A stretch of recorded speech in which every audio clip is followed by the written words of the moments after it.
Check with tech number one. And Check, we all set. Zoom. Okay, I will call this meeting to order.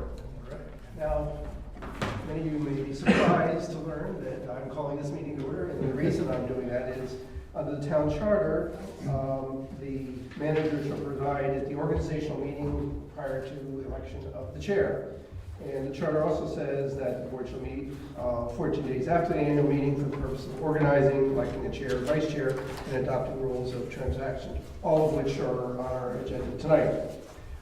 The charter doesn't offer any guidance on what the manager shall do as presiding officer, other than what the election chair. So I've always kind of taken an opportunity to say a few things.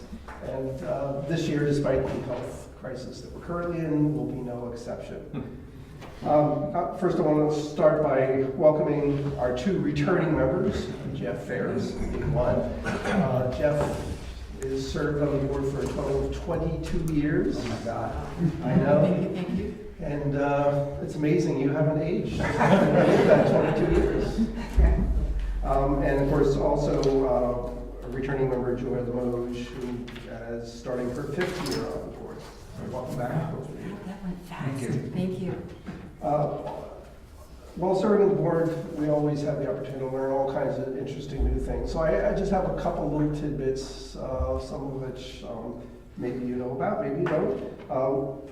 First off, Williston, at one point, there was a person that lived in the community that eventually became president of the United States. So he played on the streets when he was a little boy here. His father worked a couple doors down from here. Does anyone have any idea which president I'm talking about? Oh, I thought for sure you'd know. Coolidge, Chester Arthur. Chester Arthur, that's correct. And a bonus point, if you know what Chester Arthur's most significant contribution as president was. Sideburns. Now, actually, he signed into law the Civil Service Act, Hamilton Civil Service Act, which to this day exists and guides the whole federal government. So that was a rather important contribution. And no one expected that he would support that when he was elected president. He wasn't particularly popular as president either. One more tidbit. What connection does Williston have to Atwater Avenue, Atwater Market, Atwater Metro Station, all of which are located in Montreal? Any ideas? Well, it was named for Edwin Atwater, who happened to have been born, I think, he was born in Williston in 1808. He ended up in Montreal, as you might imagine, and became a successful businessman and city councilor for the city of Montreal back then. So anyway, with that, I'll call for nominations for the chair of Select Board. Move to appoint Terry McKay as chair of the select board. Second. Motion's been made. Second. Any other nominations? Hearing none, I'll call for a vote. All those in favor of Terry McKay as chair, please indicate by saying aye. Aye. I don't hear any opposed, so it's unanimous. Terry, I will symbolically turn this over. You may not want to touch it tonight. I washed my hands before. Thank you very much. And next on the agenda is then to elect the vice chair. Are there any nominations for the office of vice chair? I nominate Joy Limoge. I'll second. Are there any further nominations for the position of vice chair? Jeff, are you sure? Oh, I'm positive. Thank you. Hearing no other nominations, all those in favor of electing Joy Limoge as vice chair, say aye. Aye. Any opposed? And congratulations Thank to you. you, Joy. I'll have something for you all to sign. Right. We'll have a lot of stuff to sign. Yes. But, I'll fill it out. so we'll move on to the minutes of February 18th, 2020. Is there a motion? I move to approve the minutes of February 18th, 2020 with any additions or amendments thereto. Is there a second? Second. Page 1.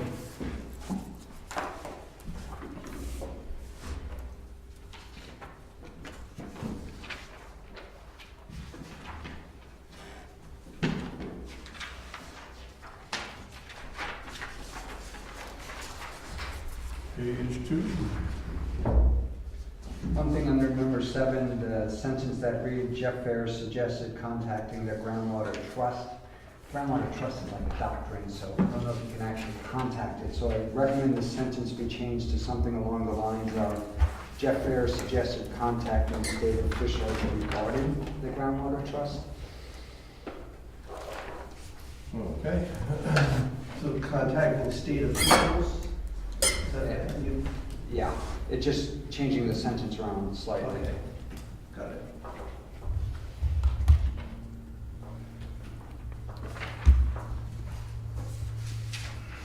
Anything else on page 2?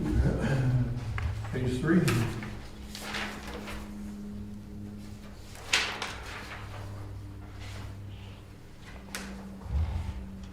Here are no further corrections or additions. All those in favor of approving the minutes of February 18th, 2020, say aye. Aye. Any opposed?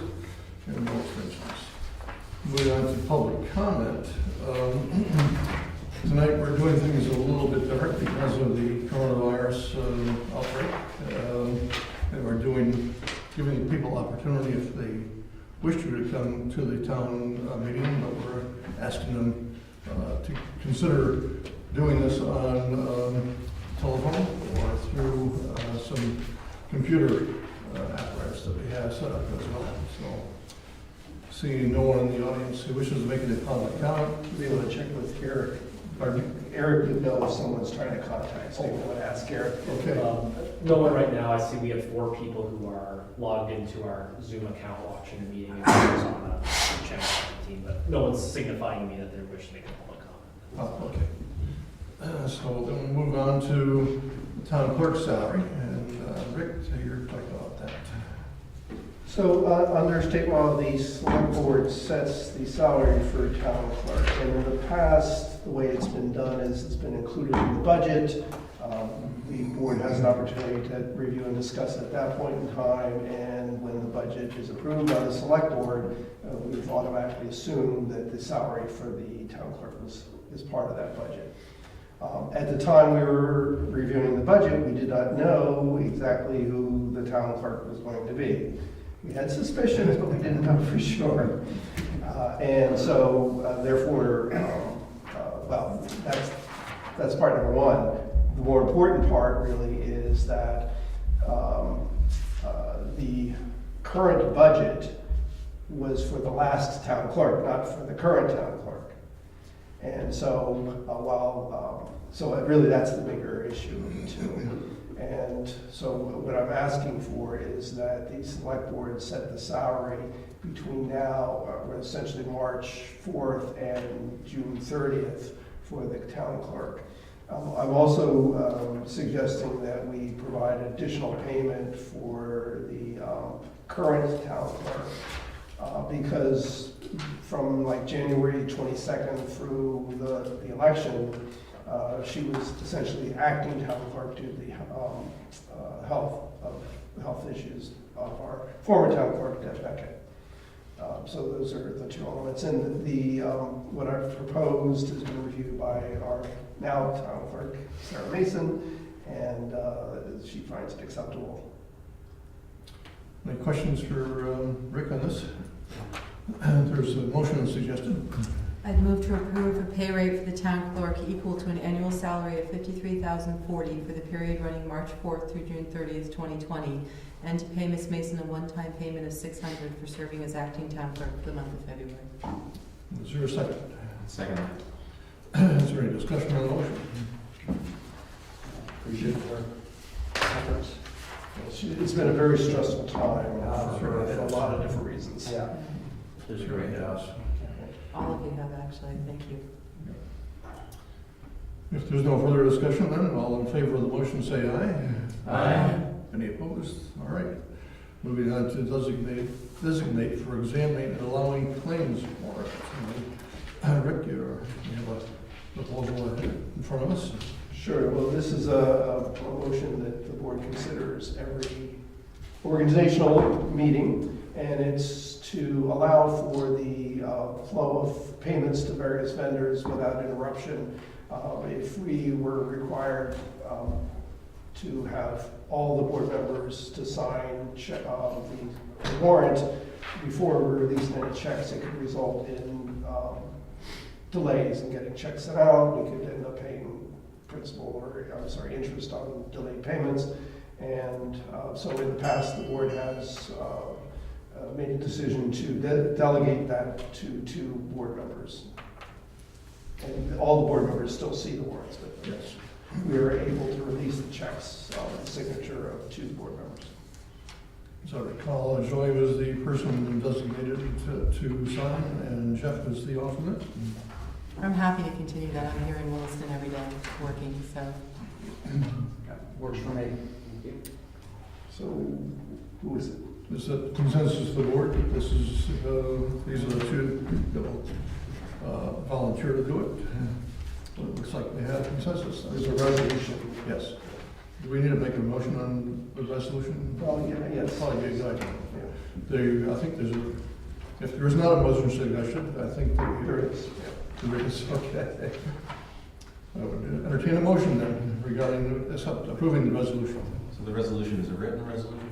Yes, it's a one-pager that you're going to sign once you adopt it. Move to designate the, for examining and allowing claims, the resolution as written. Is there a second? Second. You have to put the names in because they aren't in there.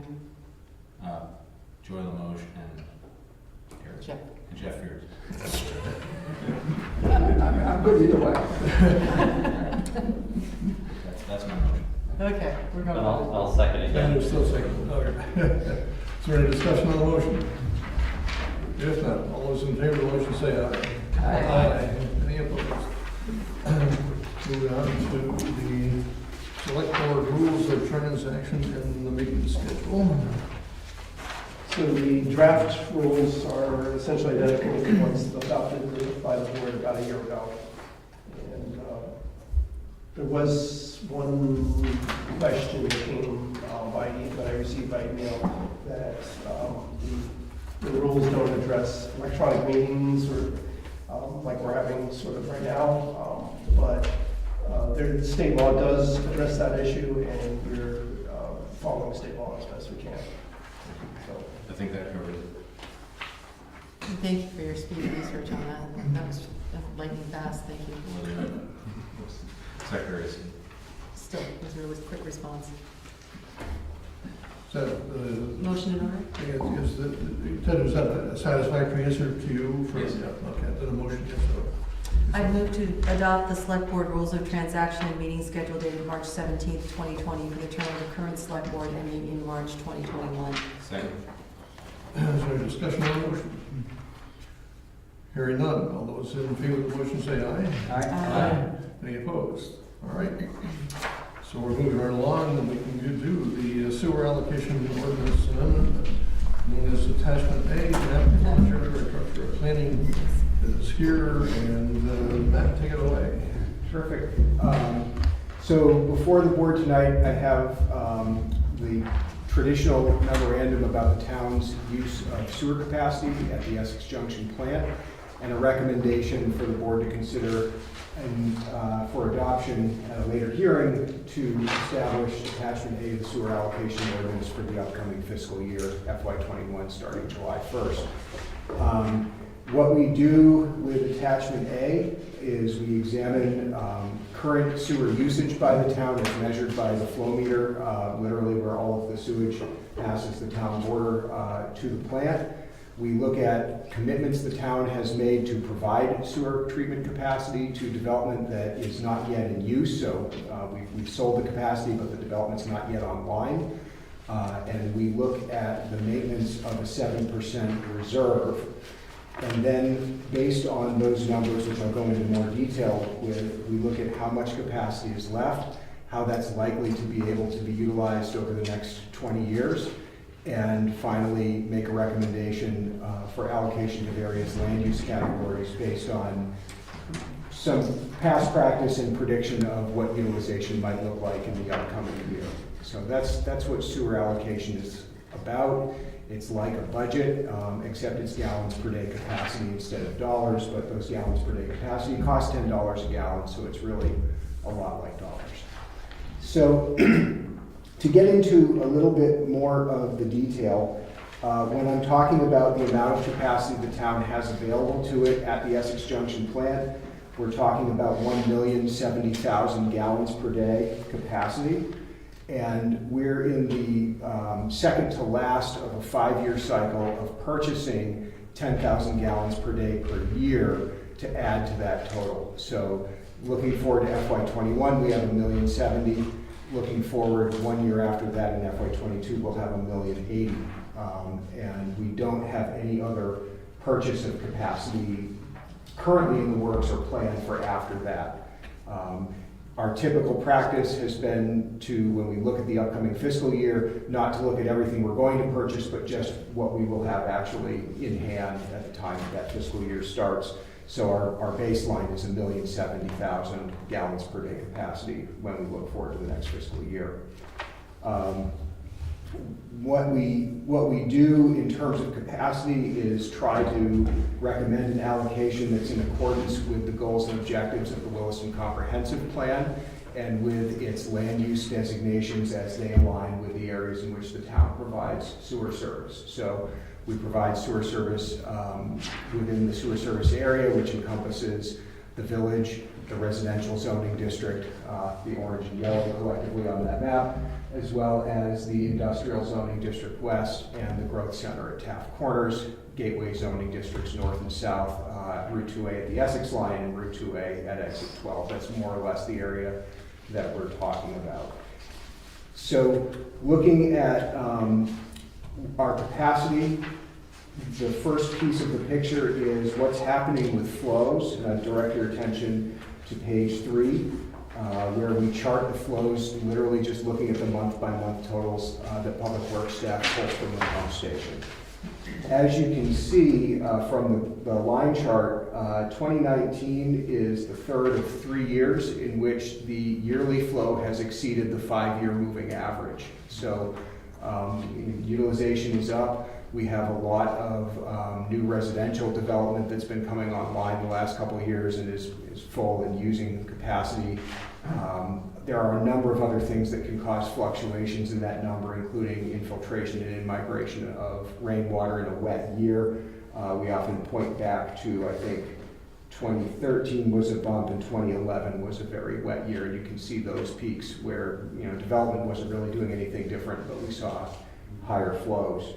I will note that this pattern of increase, consistent year-to-year increase over the 5-year average, is something that looks a little more like 2004, 2005 than we've looked over the last dozen years or so, where we've sort of gone up and down as compared to the 5-year average. And I think, given again the amount of development we've seen come online, that it would go up eventually is not surprising. So that said, what the select board's typical practice has been is to say when they're considering which of these two numbers to use in thinking about what amount of capacity remains to allocate is to use the higher one. And I would keep with that recommendation and use that higher number, which is 705,405 gallons per day. So I'll skip to page 4 of the report.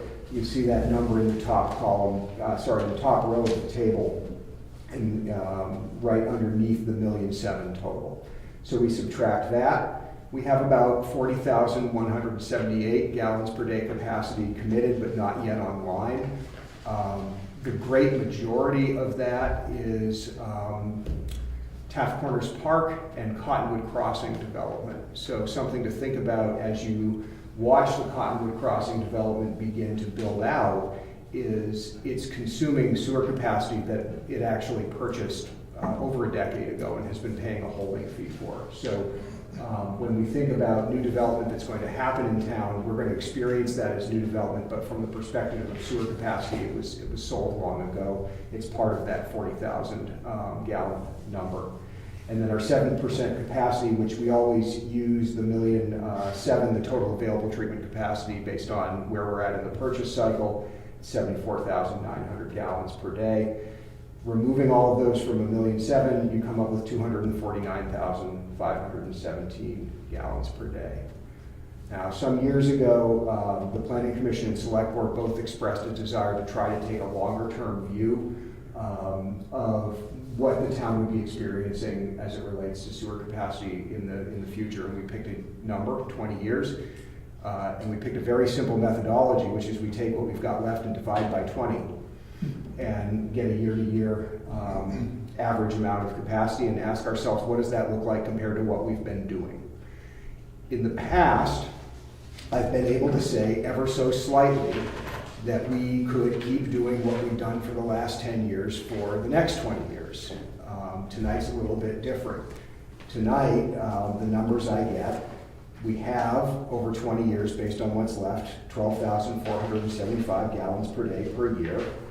And over the last 10 years, our average capacity sales has been 13,074 gallons, which is more. We could not sell 13,074 gallons per day every year for 20 years and not run out. We would run out of capacity. I'm not counting the 10,000 gallons we would purchase next year in that, but that's where we're at. So, you know, when the Select Board started exploring that idea of looking at capacity over a longer time period, one of the questions was, well, what's that really mean? I said, well, it's a sort of an early warning system. It's when that number starts to change, it's time to start thinking about some things. And I've put those in the bullet list on page 5. One thing you can think about is whether you would want to try to purchase additional capacity if it was available. And another might be to start thinking about what the town's land use priorities are and how those might be reflected or need to be amended in the comprehensive plan and bylaw as you consider this capacity to be maybe a dwindling resource that's not easy to replenish. So I would say that of everything that we deal with in Williston that's a constraint, sewer capacity is the greatest constraint. We have plenty of electricity, we have plenty of water, we actually have plenty of land. I would argue in the growth center you'll run out of sewer capacity long before you'll run out of land.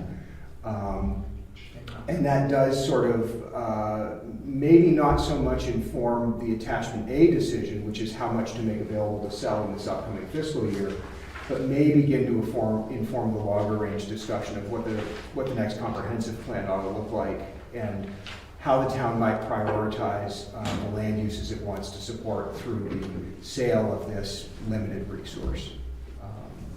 So okay to take a little stop? Absolutely. I hope if I start dominating conversations, let me know. Well, once again, I think this methodology is great, works well.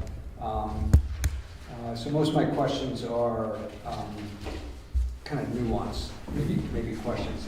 First on page 1, under available capacity, I actually recommend striking the word approximately before the 1,070,000, because it is exactly that amount. Nothing until we get to what you were just talking about, which is,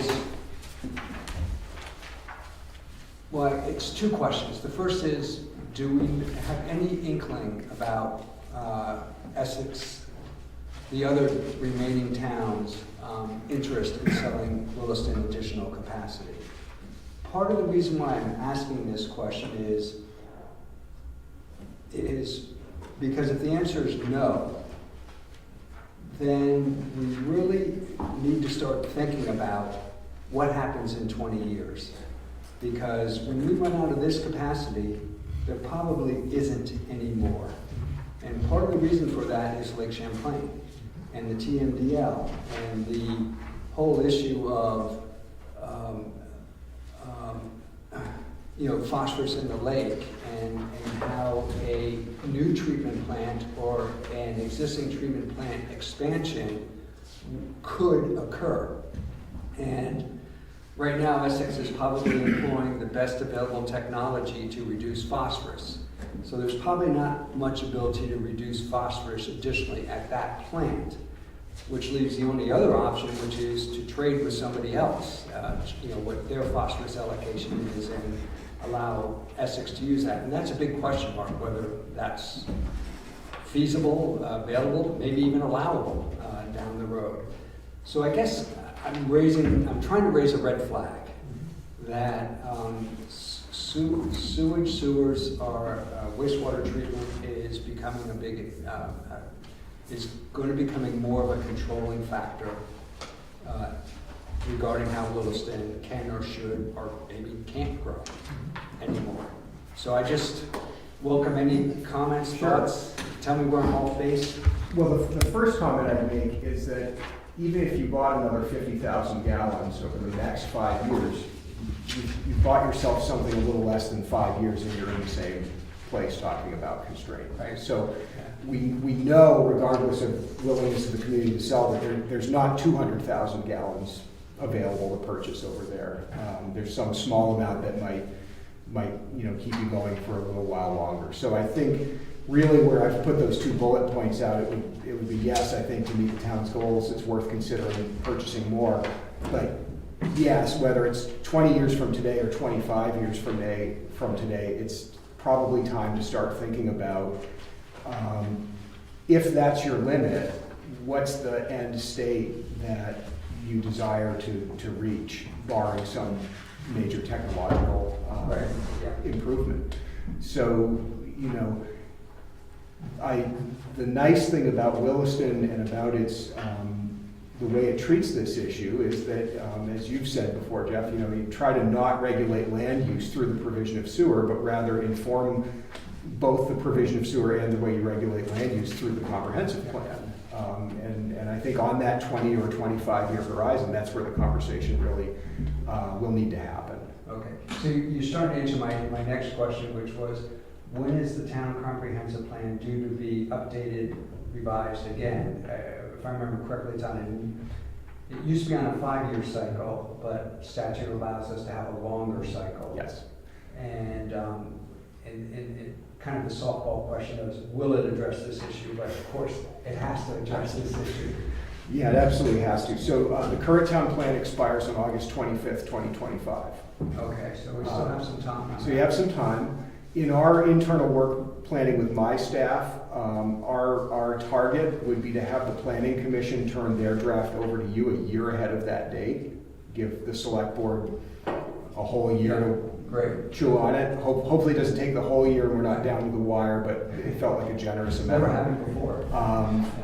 We back up from that and we say the Planning Commission probably spends, starting in August of 2023 doing their internal work and is probably really doing some outreach as soon as summer of 2022. Yeah. Okay. So that's our sort of very rough track of how we think we would handle that. So this question, if we get to work on form-based code in the growth center, this question is going to come up in regards to that. Gosh, we draw these pretty buildings on these nice downtown streets. Can we actually support them, or how do they need to be used if we are going to support them? And then it will play into that conversation that informs the next plan for sure. Okay. Any other thoughts? Or okay. Do we keep going? Yes. Okay. So make sure.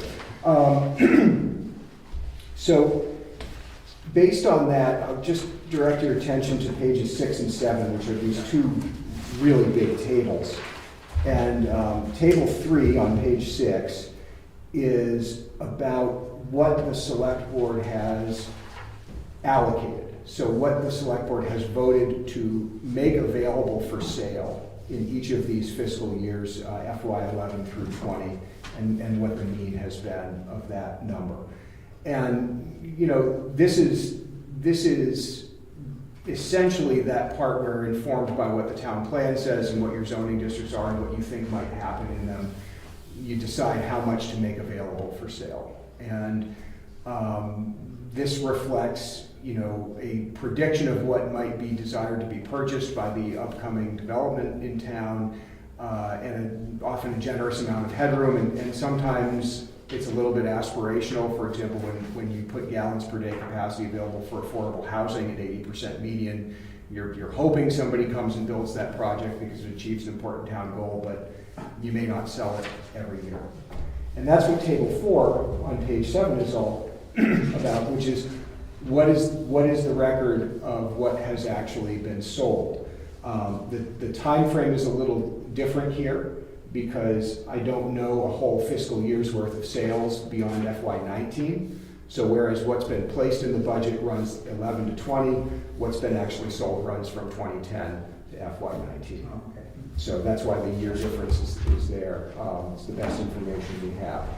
And if you look at total sold, the bottom line on that table 4, you can see that the total amount of allocation sold swings really wildly. Everything from 23,000 gallons in 2011, and the very next year and the year after that, 12 and 13, under 7,000 gallons per day sold. So it moves with the real estate cycle. It can change because a major user like a 100-room hotel or a 96-room hotel wants to purchase capacity, or you have somebody like Keurig Green Mountain that uses a lot of water, or a brewery that uses a lot of water. And so that's kind of one of the interesting things to file away as we think about that longer range conversation is there are users that can occupy the same size and shape of building that can be really different in terms of what they actually demand of this limited resource. So that said, the mean amount sold across this time frame is 12,185 gallons per day capacity. So one of the takeaways I have from these two tables is, on average, about a third of what's allocated actually gets sold, although that can change from year to year. It can. Yeah. Okay.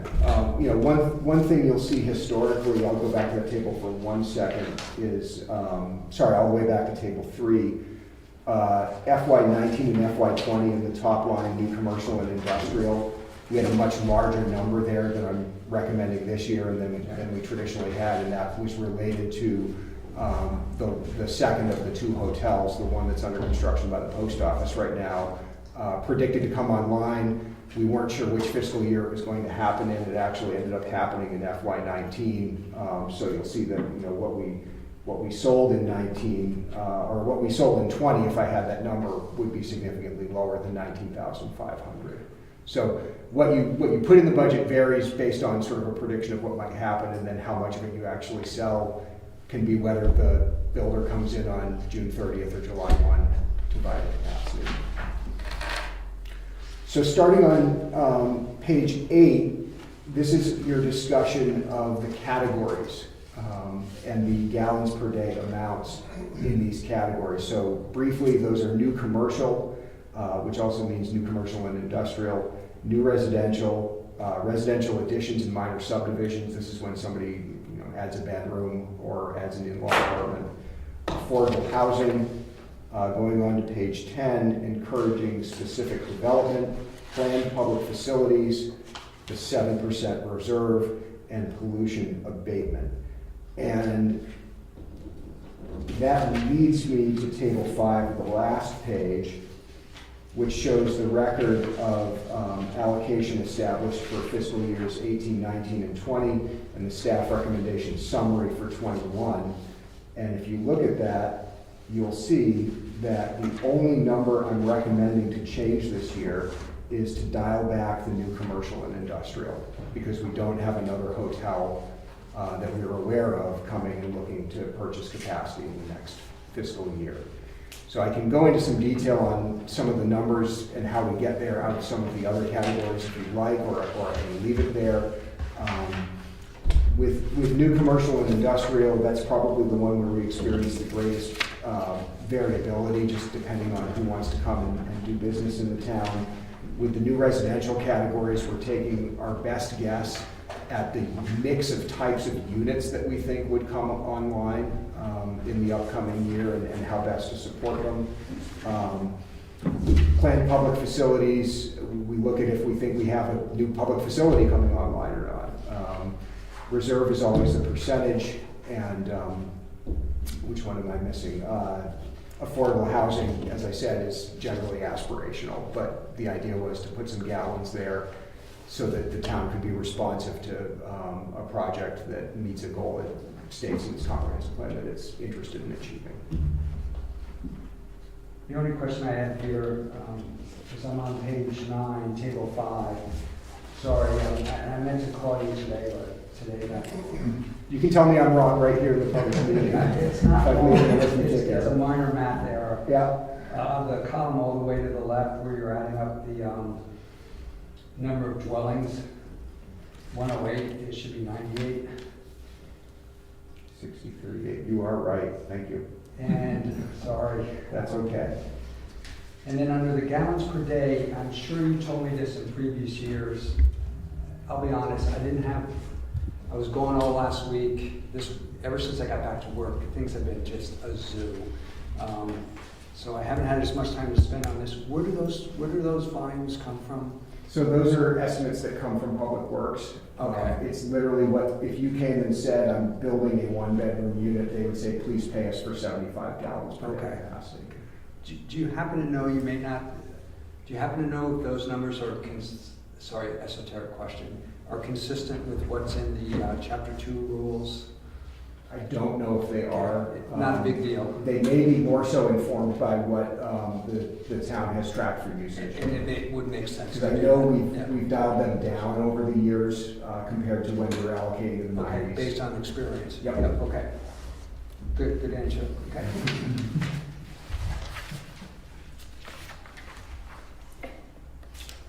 So that's pretty much it for me. Great. Other questions from that? I don't understand how you guys can't have other questions. Stole all of them. Because she's covered it so thoroughly. This is your thing, so. I mean, So I'll just note that I put a recommended motion at the end of this, but I know we're not having the hearing tonight. We need to decide to set a hearing. That motion would apply if you were to hold the hearing and want to adopt this slate of recommended allocation. Propose at some point in time, we call a public hearing on this. The motion is to do that. Okay, So so, entertainment? Yes, I move to schedule a public hearing to receive comments on the proposed attachment A of the sewer allocation ordinance for fiscal year 2021. is there a second? Second. Is there debate on the issue? not at this point. I'm very curious what we'll receive, if any, public comment. If there's no other discussion, then all in favor of the motion say aye. Aye. Any opposed? All right. Thank you, Matt. We appreciate that. Next on the agenda is the local emergency operations plan for 2020. Rick, you want to talk a little bit about that? I see, Or Eric? do you want to? I don't know in front of me. No, I don't either. I can do it too. Copy of it now, right? It's a plan that's put together every year by a joint effort, but primarily directed by the fire chief. And has a bunch of contact information. So it's kind of a pro forma document. Right. I did look it over and it appears to be good. I think because we are changing town clerks, I think there was one area on the list that needed to be changed. And I'm not sure if that's for this year or not, but I'll look it up. I believe that's the only change that I saw. We've done this on page 19, I believe. Thank you. If there's no questions regarding this, a motion again is in order. I'd move to approve the 2020 local emergency operations plan. Is there a second? Second. Is there discussion on the motion?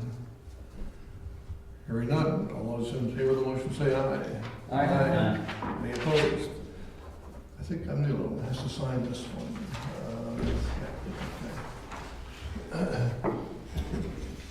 We're not at 8 o'clock yet, so we'll move on to item number 12, the bond vote confirmation.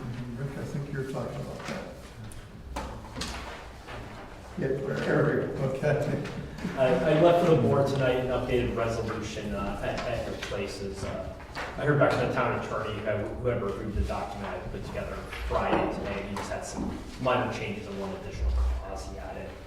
So the background on this, On town meeting day, the voters overwhelmingly approved Article 7, asking for the $900,000 bond issue to pay for half of the new culvert over the Muddy Brook connecting to South Burlington. Voters approved that by a margin of 2,630 votes to 667 votes. So leading up to the vote, state statute requires that the bond article appear in the newspaper the same day of the week for 3 consecutive weeks, the third publication no later than 5 days before town meeting. So we scheduled this, it ran in the Observer in the first week and the third week. But in the second week, there was an oversight by the paper and the scheduled legal ad we had did not appear. That week, as a backup, the town flyer was scheduled to appear in the Observer, which included the town warning, which would have this information. Fortunately, the flyer didn't appear that week either. So we were in a situation here, we needed to take a closer look at this. So we worked that week, we were able to get the legal ad to run in the Burlington Free Press, which is also a designated paper of record by the Select Board. But that ran on Saturday, and state statutes dictates has to run the same day of the week for 3 consecutive weeks. So that's a difference of Thursday to Saturday. And I would like to, I'm sorry. That week in the Observer, they did have a good comprehensive article about the town meeting, articles up for vote, which included this article, Article 7. So we reached out to the town attorney, asking in this situation, what should we do? The town attorney advised, since the proper bond vote warning process was not fulfilled, we could remedy the situation to approve a resolution with which you have before you that validates the bond vote. We're asking for the board to approve that resolution, and then when we go to the bond bank, the town attorney advises this is our best pathway to see if the bond bank will indeed honor that approved vote. I heard back from Bob Fletcher today, and he's reached out to the bond bank to get their counsel on this, but he hasn't heard back from them. He recommends we approve the resolution tonight, so we have this in our pocket, and we can wait for further counsel from the bond bank and see what our next steps are here. So, Eric, if I could repeat what I heard back is, to make sure I understand, is the bond bank may say no, and we may need to have a revote on the article? That would be one possibility. Ouch. Depending how the bond bank sees it. Okay. Further questions for Eric? The motion is in order then. I move to adopt the signing authority resolution as presented. Is there a second? Actually, I'm on the wrong one, sorry. I retract that motion. I move to approve the resolution validating the town meeting 2020 voter approved Article 7, authorizing bonded indebtedness of $900,000 for the replacement of the Muddy Brook culvert. Second. Now we have a motion, a second. Is there discussion on the motion? Sounds of lawyers in love. All those in favor of the motion say aye. Aye. Any opposed? If I may just add a quick little I just like this. footnote to this. We are working with the city of South Burlington on this project, of course, and we are aggressively pursuing different grant options, and it looks like we're going to be successful on some of them. So our actual cost will probably be less than the $900,000. Yeah, well, at this point, I don't know how much less, but we still need authorization for the full $900,000 since that's the cost of the project is $1.8 million, and we're paying for half of that. Sounds good. Moving on to signing authority resolutions. And Rick, are you talking about that? Eric and I didn't set phase beforehand. So as the board's aware, we have a new treasurer in town, Mary Grattan. This is her second week here. We're excited to have Mary on board. And so part of the process work, we need to authorize Mary as our new treasurer to have signing authority on our town bank accounts and to make investments following the town's investment policy. So you have a resolution included in your agenda packet, and this would authorize Mary for these roles, and we'd also have Sarah Mason, our new town clerk, be the backup as an assistant treasurer if Mary wasn't able to fulfill these duties for whatever reason. It's good to have a backup. We also have a number of specific resolutions from the financial institutions themselves, which will have going around in a packet. I think there's one for the full board to approve, and then some bank by bank that we've asked. I think it's just Terry and Joy to sign them, one's for the notary signature Joy. Sure. So we would ask the board to approve this tonight, and then we'll get Mary the signing authority. Questions or comments for Eric? Motion is in order. Now I move to adopt the signing authority resolutions as presented. Second. Is there discussion on the motion? Hearing none, all those in favor of the motion say aye. Aye. Any opposed? All right. So on to water tank project, the use of remaining proceeds. We have our finance director. Okay, good. Welcome, Shirley. So in the process of just looking at all of our various bank accounts, trying to close or consolidate a few of them, working with the bond trustee, the balance left over from the purchase of the water tank land, we'll have about $13,000 estimate left in that account that we didn't need to use to purchase the land. So I am recommending that we use that $13,000 against the $40,000 that we owe as a principal payment in November.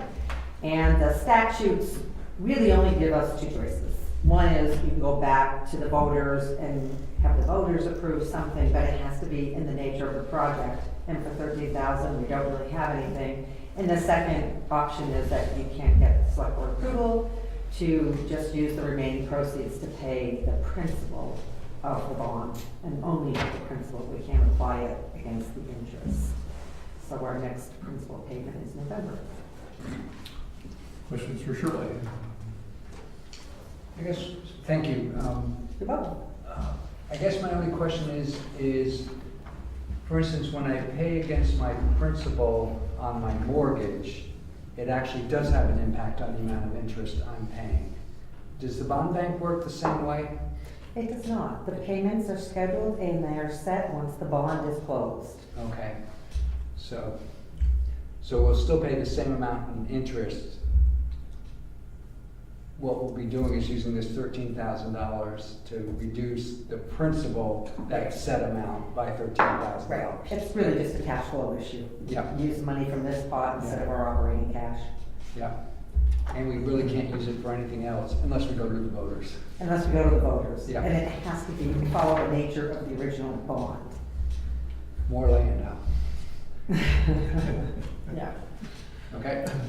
But does that, then I see where you're going with it, but does that mean if you didn't pull the money from the other pot that you had planned on, what happens to the money in that other pot? That can be used for whatever? Did I word that correctly?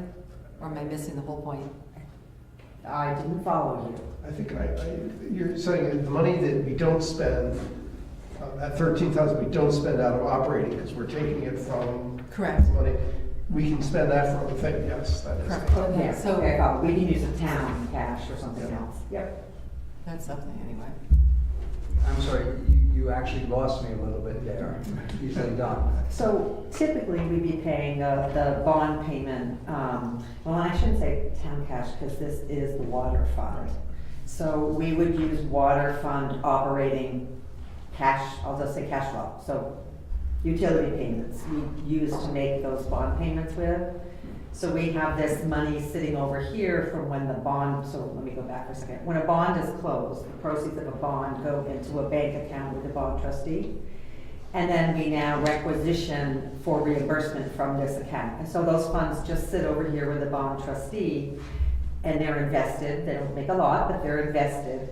So basically, we're gonna just take those funds out of this account with the bond trustee, pay against the debt over here, and just save approximately 13,000 of water fund cash, which we'll use for something else or save for in our general fund. Okay, and it's because we have the flexibility to use that cash, if you will, for anything that's water department related. Exactly. As opposed to we could only use the 13,000 in the bond amount for purchasing land that's Right. water related. Right, exactly. Okay. Yep. I got it. I think I got it now. Any further questions? If not, a motion is in order. I'd move to adopt the resolution as presented to apply the excess 2012 water tower bond proceeds toward the next principal payment of the water tower. Is there a second? Second. Is there discussion on the motion? Oh, good. Thank you. Hearing none, all those in favor of the motion say aye. Aye. Any opposed? All right. Moving on to liquor license application renewals. Rick, your title on this one. Sure. I can't get this one. We have the list of proposed renewals for next year, and this next year runs, what does it run? April through March, I think. And the select board used to have to sign each individual application. They no longer have to do that, provided that, I think that's been delegated. But I know that the board has in the past. In any case, one of the big concerns the board's had in the past is have there been any violations, and there haven't been any before this past year. Whoa, nice. So any questions for Rick regarding the list or any?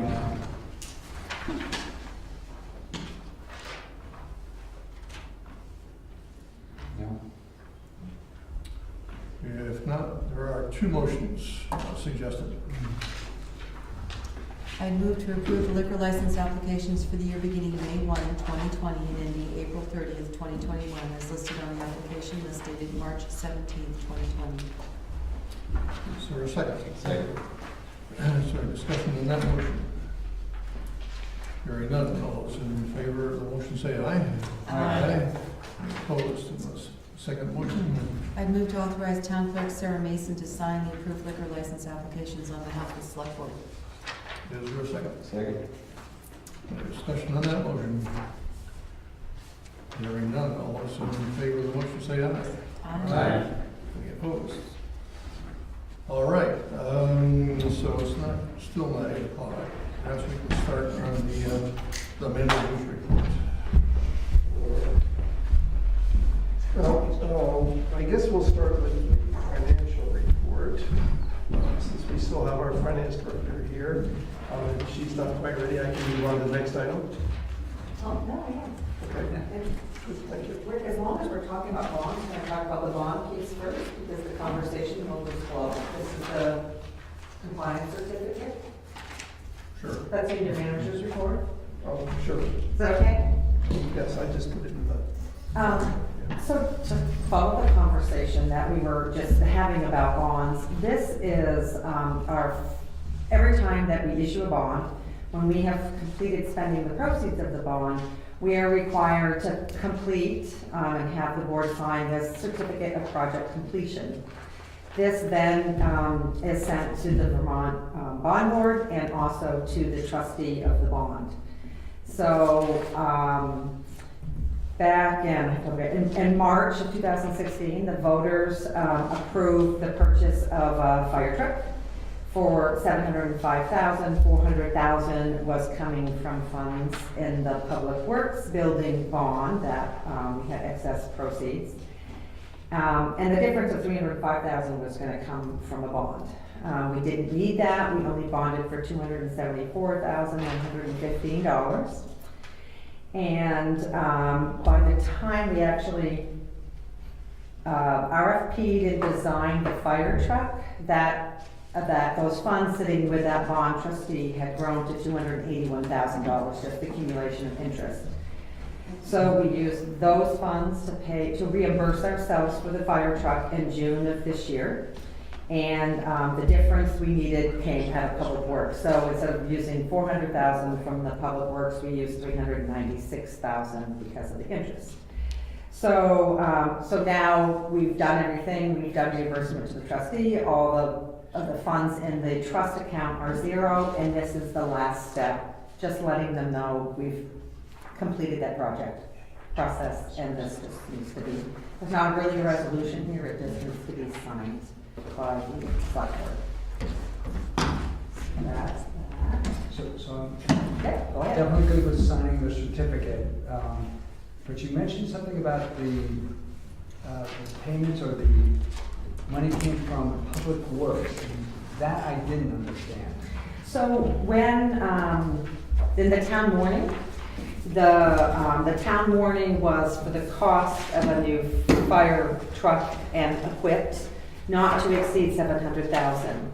So when we built the Public Works facility, we bonded for more than we needed, and maybe, I don't know the details behind it, other than I know we bonded for more than we needed. And as part of the wording, it said, it asked for voter approval to use 400,000 remaining in the Public Works towards the fire truck. Okay, and that part I get, it was just when you said it was coming from Public Works, I was like, out of the Public Works budget, wait a second, how did, but. From the bond. Yeah, okay, thank you. Okay, so thank you, we're done with bonds for tonight. So now I'm gonna move on to the January 31st financials, and I, as usual, will not repeat this, what I've written to you, because I know you've read it, but I wanted to point out a couple of highlights in this. First being that in this, as of receiving the second payment for sales and rooms and meals tax, we were 69,000 ahead of where we were with 2 payments last year. So we were pretty excited about that, but now with what's happening with COVID-19, Rick and I have chatted a little bit, we're gonna have to watch that and see what happens in regards to the fiscal year where we may be at. So that's just a FYI for you. The planning and zoning revenue is at 97% of the budget, and that is really Creek's the Vermont Hotel Group, and the Cottonwood Crossing developments for this year. The ambulance budget, and this is just another sort of FYI, we did reduce the budget for the ambulance revenue from 19 to 20, and the budget this year is 400,000. I am doubtful we will even produce that income this year, so that will probably be under budget. Although, as of January year-to-date, it was 16,000 higher than last year, but this is all, we're cash flow, so whatever we get in the door for payments until the very end of June, and then we'll put it on the accrual basis, but it does not appear that we will make 400,000 of revenue. Expenditure highlights. When you look at the financials again for the highway expenditures, they're at 70% of budget. So I'm just FYIing that much of their expenditures are front-loaded. So a lot of their retreatment, they've spent $456,000 already this year. So that's front-loaded as well as a lot of sand and salt for the winter season. Most of those expenses are in these numbers, so that's been front-loaded. I'm going to point out, when you're looking again at the financials for the general fund, if you look at the clerk and the treasurer functions, it looks like the clerk's going to be over for the year. And I just want to point it out and say it that it's just in the way the budget was done. The treasurer actually was allocated more to the treasurer function than just the last 4 months of the year. So when you look at the clerk treasurer function together, they're right at budget right now. So that's just the way we budgeted it probably wasn't quite accurate, but and water and sewer hook-on fees are ahead of budget, and again, that is primarily the driver of this is the Vermont Hotel Group. Sewer allocation is way ahead of the budget, with, again, the Vermont Hotel Group and the Allenbrook development. There's $275,000 in all for sewer, the 05 sewer allocation, and the Vermont Hotel Group and Allenbrook are $102,000 and $108,000 of that $275,000. So that's the driver behind those large increases, with a budget of $34,000. So those are some of the bigger variances that we're seeing to budget at this time. Any questions for Shirley? Just a very minor one. Sure. In the, on top of the second bullet on page 2. Yes. I don't understand, again, easily done, the term cemetery subsidy. It's the subsidy part of that I'm curious what that refers to. So in the budget, we have a line item called cemetery subsidy. And the cemetery is a different fund. It's not part of the general fund. And Okay. the cemetery can't pay for itself. So we actually just transfer funds from the town operating over to the cemetery budget, and that is what helps them pay for their expenses for the year. Okay, So, and that's what's referred to as the subsidy. We are, Yep. in a sense, if you will, the town is subsidizing the cemetery's budget, right, right. in which we go through the budget process and discuss how much and Yep. blah, blah, blah, before we move on. Okay, good, Yep. thank you. You're welcome. Any further questions? If not, thank you very much, and we'll go on to item number 10, the public hearing on the noise control ordinance amendment. Pursuant to 24 VSA, Chapter 59, Chapter 61, the Williston Selectboard is proposing to amend the town's noise control ordinance, which was first adopted in 2004. The noise control ordinance is an existing ordinance which establishes controls that are intended to reduce noise in the community. A public hearing on proposed amendments will take place on Tuesday, March 17th, 2020, at 8 p.m. in the Williston Town Hall meeting room. The only proposed substantive change is to section 6.13. And I'd ask Eric to give a very brief description of what we're going to be talking about tonight. Thanks, Terry. So this proposed amendment to the noise ordinance would define the operating hours of the North Country Sportsman's Club. Define regular hours Wednesday from 12 p.m. to dusk from April 1st to October 31st, Sunday from 9 a.m. to 4 p.m. And then we've had a lot of discussion about special events at the club. Just a couple highlights. The shooting club would provide at least 96 hours notice of special events when possible, but in no case less than 48 hours in advance thereof. And these events would take place between the hours of 9 a.m. and 4 p.m. The number of special events would not exceed an average of 16 per calendar year, as averaged over a 3-year period, with the calendar year 2020 as the first year in that period. And no special events would exceed 20 in any calendar year. And no special events to be held on the first Saturday of the month in June, July, August, and September. In addition to special events, there'd be 4 hunter safety courses up to that amount. And notwithstanding, these courses would not be held on the first Saturday of the month for June, July, August, and September. And I would just add for the board, we have a couple folks here. I've got some folks online through this technology we're using, and I also have Bob Hottie, the gun club president, ready to address the board when you're ready for his comments. He's having a technical problem with the Zoom platform, but I have him on my phone, and I can get him on my phone when the board is ready for Mr. Hottie. So. Are folks waiting now on the phone to We also have comments that were written that we may want to read.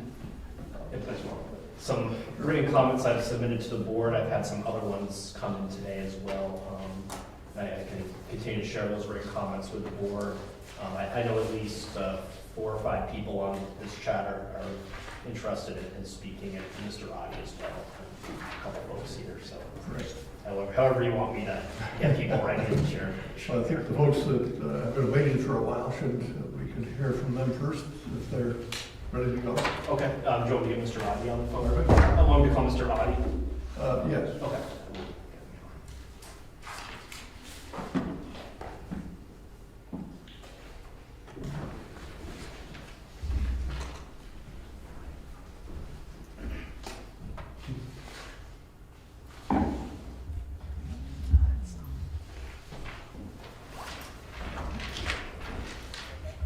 Yep, Bob, I'm going to put you on speaker. Hold on a second.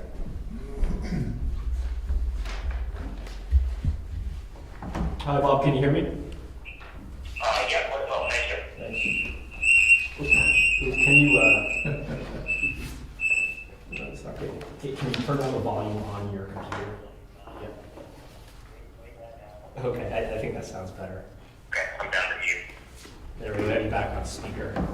I've got you on the table, and then the select board's here. I'll turn it over to Terry. Sure. Okay, Bob, you're on for the public hearing. Okay. I can hear you a little better through the Zoom app than I can through the phone, but I think you gave me the go-ahead. Yes. Okay. Yeah, thanks everybody. Obviously, sorry for the technical difficulty here and the new format due to current situation. I won't make a long statement tonight, just that to reiterate that the club does not oppose the amendment that's being proposed tonight. We're nearly 3 years and close to a dozen meetings into this process, and after the public hearing in November, we had a proposal at that time that I think accurately represented the club's activity during the 2006 timeframe referenced in the Supreme Court ruling. Residents brought to the board and the club's attention some concerns over certainty regarding a handful of summer Saturdays, and hopefully that we've addressed that through the proposal that was made at the last meeting and is present in the amendment being proposed tonight. I think we achieved a good balance there with a sort of an old-fashioned, I guess, horse trade, so to speak, where we addressed some summer Saturday certainty with the omission of the first Saturdays of the month in exchange, for the club being able to offset some potential losses there with the earlier opening on Wednesday. So I guess that's more of a recap than a statement. We've all been there and know the history, but again, the club does not oppose what's being proposed tonight, and it is of the mind that this is a good balance for both the club, the residents, and the ruling at this point. I don't know if there are any questions that remain from me. I would like to sort of reserve the opportunity to chime back in with just some implementation questions. Can chime back in. Obviously, those will be sort of moved if this is not adopted tonight. But just wanted to, like I say, kind of reserve the right to chime back in with a couple of implementation questions should the amendment be adopted. And like I said, other than that, I'm available for questions. Thank you, Bob. Any questions for the board for Bob? If not, then we'll go on to, is there somebody else? I know David Yandel is on remotely. I can try to get him connected now. He's signified he would like to make a comment as well. Okay. Let's see how this works. Eric, if it's okay, I'm going to hang up because my audio is a little bit better through the app, and then if I can make ask those couple of questions at the end, should the amendment be adopted, are you okay with calling me back? Yep, just communicate via text and we'll get you reconnected. Okay, I'm going to hang up and go back to the app. Okay, thank you. Thank you. So I'll try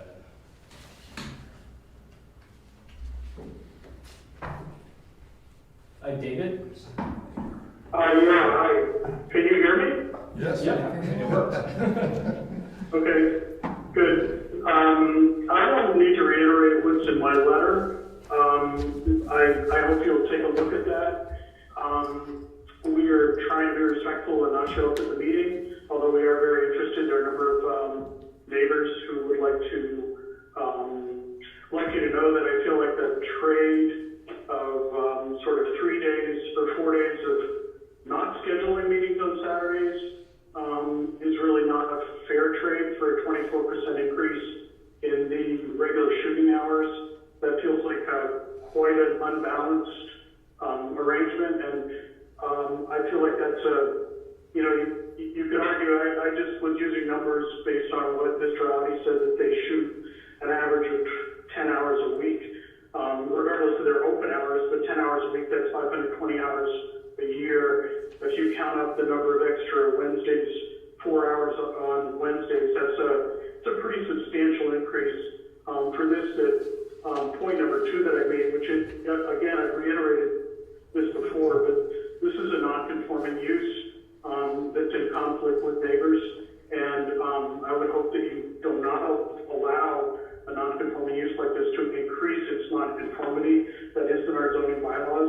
and it certainly has been Williston's practice. So those are my 2 points. One, that I don't think that trade is fair, and number 2, so I don't support the current language. I think you should just go back to the November language and be done with it.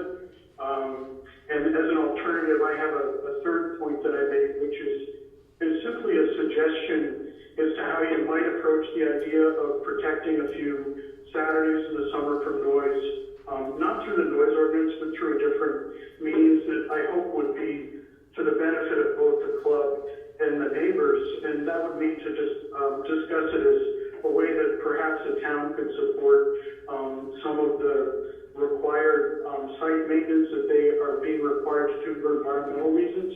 A couple of days worth of time. It really isn't much of an investment from the town in terms of mitigating an environmental hazard like this. There certainly is precedent for that in the town stepping in and supporting a private landowner and helping them with a hazard that affects neighbors. So that simply is a bypass for a way to get some quiet days of the summer in a way that I hope would be beneficial to the club. But just going back to my original point, I think this trade-off of 24% increase in regular hours, it's based on a little bit of a false premise. I think the argument was that they would lose shooting hours and they need to make up revenue that they would lose by not scheduling on 4 Saturdays. In fact, there is no loss of shooting time at all. And by agreeing not to schedule on 4 Saturdays, they still have the same number of special events and exactly the same number of special of regular hours of shooting. So my point was really they are certainly making a concession by agreeing not to shoot on those 4 days, but it's not really that big a concession. To be honest, their historical average is less than approximately 1 Saturday per month in the summer that they would normally schedule on. So they would still be able to schedule on the same number of Saturdays that they always have. They really aren't losing any shooting time. And that was the basis for my saying, I don't think that's a fair trade. So again, my recommendation, go back to November, just pass it tonight, reopen that conversation, and be done with this. It's not going anywhere. It's taken a lot of everybody's time. Thank you very much. I really appreciate your willingness to consider our comments. Dave, can you hang on for a second and see if there's any questions? Yes, sir, absolutely, yes. Questions from the board for Dave? No. No questions. Thank you very much, Dave. Appreciate it. Thank you very much. Is there somebody else that's making? There's no one to speak, but some folks are asking if I can read the email out loud that they submitted earlier. Perhaps we can go to the audience first before we have those read. Sure. We can. So who would? Is there one of you would like to speak on the issue? If you do, please identify yourself. Might want to come up a little closer to the microphone. It's fine. Since we weren't respecting your wishes not to be here, I was gonna, is this okay? You're fine. Okay. Just identify yourself. Sure, my name is Julia Nesbitt, I'm a resident of Bradley Lane. And I have been listening to this since we started back in November. And I'm frustrated and feel frustrations from other neighbors. So I'm just gonna, I sent you a letter, but I'm just gonna I'm not gonna read it to you. But I feel like the 96 versus 48 hour warning really does us no good at all. It's very thoughtful of you all to ask them to do that. If they would do that, that's lovely. But it really doesn't, it's not really a concession to us at all, because you can't really plan anything in 96 hours, whether it be a kid's birthday party or a wedding or memorial service. So that is not really doing us much good.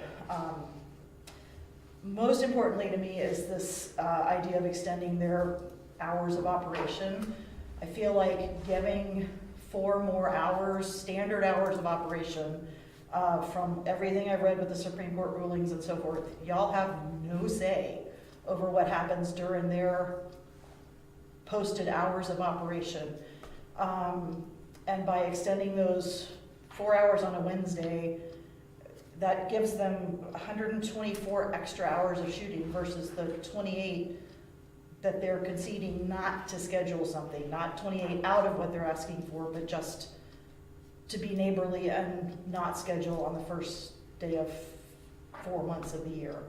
So to me, that would be an egregious mistake, because that allows them to do all, I mean, you have no control over what happens during those hours of operation, but as the way I read the Supreme Court ruling.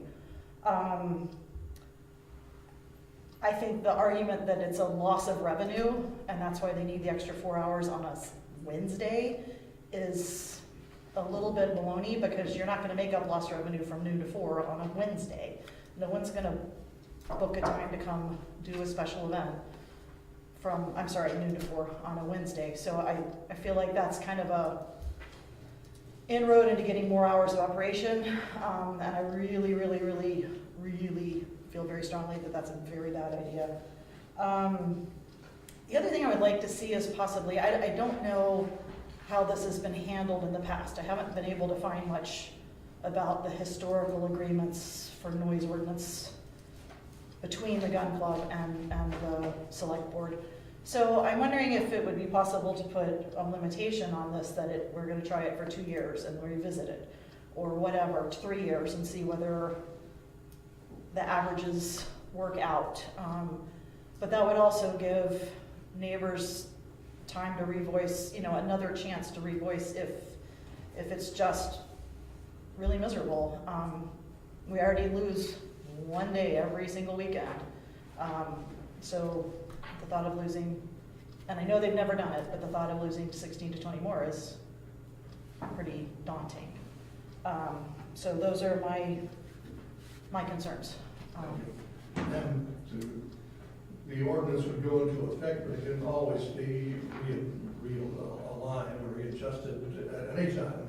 Okay. If neighbors have a real problem, and if the town has a real problem with that, then we could go back and look at the ordinance again at any time. I didn't know how that works, so thank you. Pete? Hi, Pete Watson, 126 Coyote Lane. I just wanted to make sure I understood what was being offered and kind of negotiated here. And I kind of stated back at the November meeting that the club, I think, has really gone out of its way to try to help everybody and find a solution. I just want to make sure that the town is in compliance with this state Supreme Court ruling. And that is really key, and I think. And then if the club is trying to find a way to help accommodate, and I appreciate what you're saying about the potential additional noise, but the balance of trying to give time back so that people can schedule personal family time, whatever it is that they need. I think the club has really gone out of their way, but yet also we have to follow the guidance of the Supreme Court ruling. So as long as we're in compliance with that and the club has come up with hopefully something that helps meet the neighbors' needs, then I think this should be over with. as written. And I'll just leave it at that. Thank you, Pete. So we want to... I have one person who would like to speak on the phone, and someone who's asked that I read their email as well. Where would you like to go next? Sure. Go to the phone? Yep. Okay. 1 second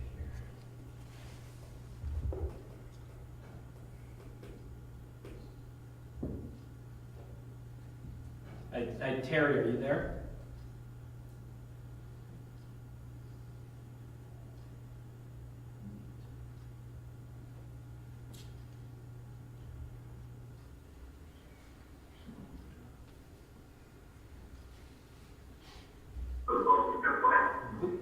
Hi, is this Terry? Hello? Hello? I see a microphone. Oh, okay, hold on just 1 minute. Nope. Terry, is this Okay, you? so can you hear me? Yep, you're on with the select board. Please just identify yourself and then go ahead and speak. Okay, the audio on my end is really poor. So my name is Terry Marin, and I live in Williston. And I'm coming a little late to the game here with all the past information, so you'll have to excuse me if all the information correct. But I would just like to point out that this is a really important issue, and that it's going to have a long lasting effect on residents in Williston, their quality of life. And I know this is open to the public, but I think because of, in light of the virus, that a lot of folks did assume that this meeting was canceled tonight, and I would have come if I would have realized that people from the public were going to come in. I was just advised not to come. But this will work. So I know that it was on the website, but I think, it was billed as a public event. So I just would really like to ask the board to continue this conversation. And I'm not sure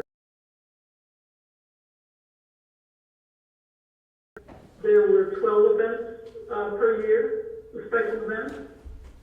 And now that it's going to be up to special events plus the 4 for the education, hunter safety. And I think it's tough, if you're a resident that lives here day in and day out, the amount of noise that comes from the gun club is pretty significant, and, the people that are members there come and go. So they're not as affected as when I'm working out in my garden, or if I'm just out doing things. There's always that constant, Wednesdays and Saturdays. So it really does decrease the quality of life as a resident, and it potentially could decrease the property values. Right now, we're having also the increase of the F-35 noise, which I regularly go out and check, and when they go over,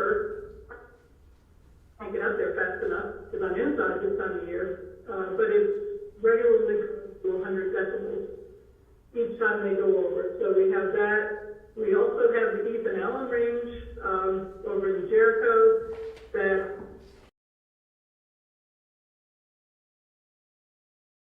at times during all times of the year. Just recently there was a large activity over there that people commented on. They're upgrading, I guess, the facility over there, so I would imagine they're going to have more. And I'm just thinking, with the gun club folks would want to be good neighbors and, maybe just go to those 12 special events, increase the year. I think that probably would work. I didn't realize that they were asking for extended hours on a Wednesday. And I just, I don't think it was to do it on a trial basis, and then get feedback from the residents. The F-35 does have a link that you can, just put your comments on there of how you're being affected from that noise. So I don't know if that would be a possibility to see how this is going to affect the neighbors. So that's all I wanted to say, and thank you for taking the time for the comments. Thank you for calling. Thank you. Is there someone else to Looks like plug in? let me just check my chat here. It looks like the person who's going to read their email is asking to speak, so we'll see if let's see if we can get this to work here.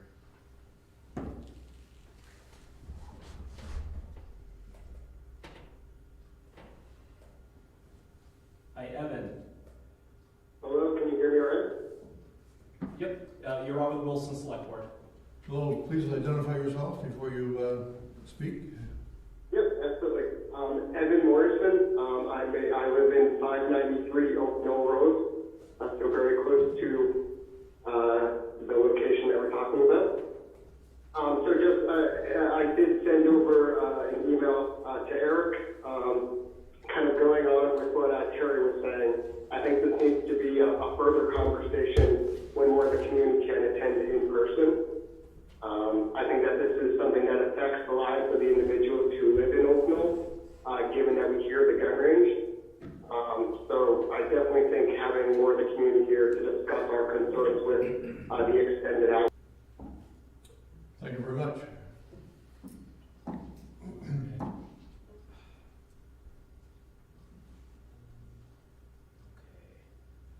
Anyone else? So I've just kind of done a last call on the Okay. chat. Bob Audie's asked to address the board again, if you're ready to get him on the phone now. Sure.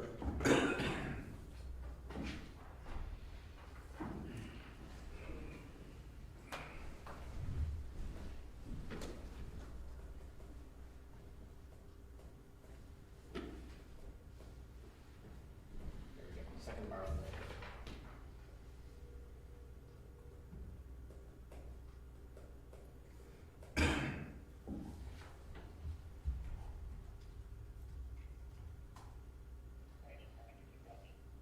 Yep, I just put you on speaker, Bob. Okay, thank you. Everyone hear Bob, okay? Okay, you're back on with the select board, Bob. Okay, thank you, everyone. Welcome back.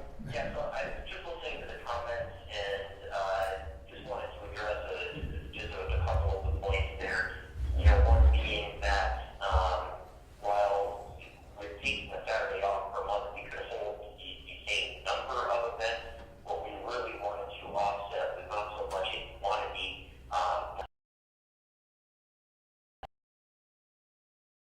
who are in town on a specific weekend and are not able to reschedule as maybe assumed.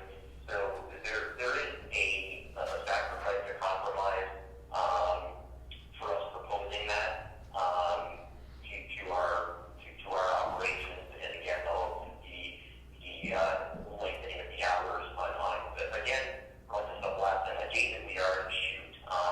You know, I'm not going to play a math game here that tries to pretend that this is not additional hours, but this is certainly not additional days, which was the reason that we even proposed the addition of the language that clarifies that this is an April 1st to October 31st provision with those extended hours. The other thing too, I apologize, I couldn't hear the woman who was in attendance very well, but I did catch pieces of that. And, you know, just wanted to sort of address, you know, the comparisons of the November proposal versus the current proposal, and we're not willing to sort of take the aspects of those two proposals that are best for the residents, or for the club for that matter, and sort of intermingle those into one proposal, which I suppose is a nice way of saying we kind of can't have it both ways here, where we say, you know, we really like the one Saturday off per month, but we don't like the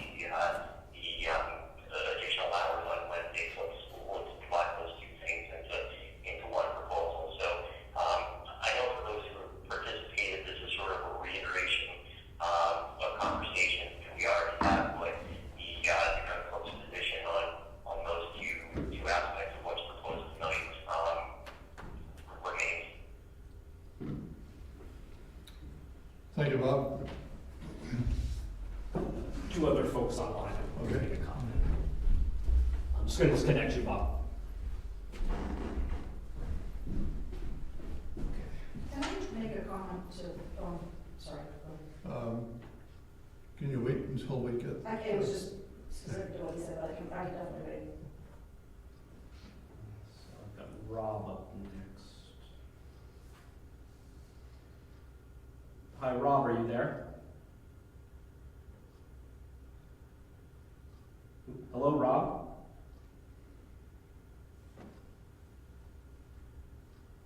Looks like something's happening. Hello, Rob? And I'll try to go back in there, looks like something's not cooperating.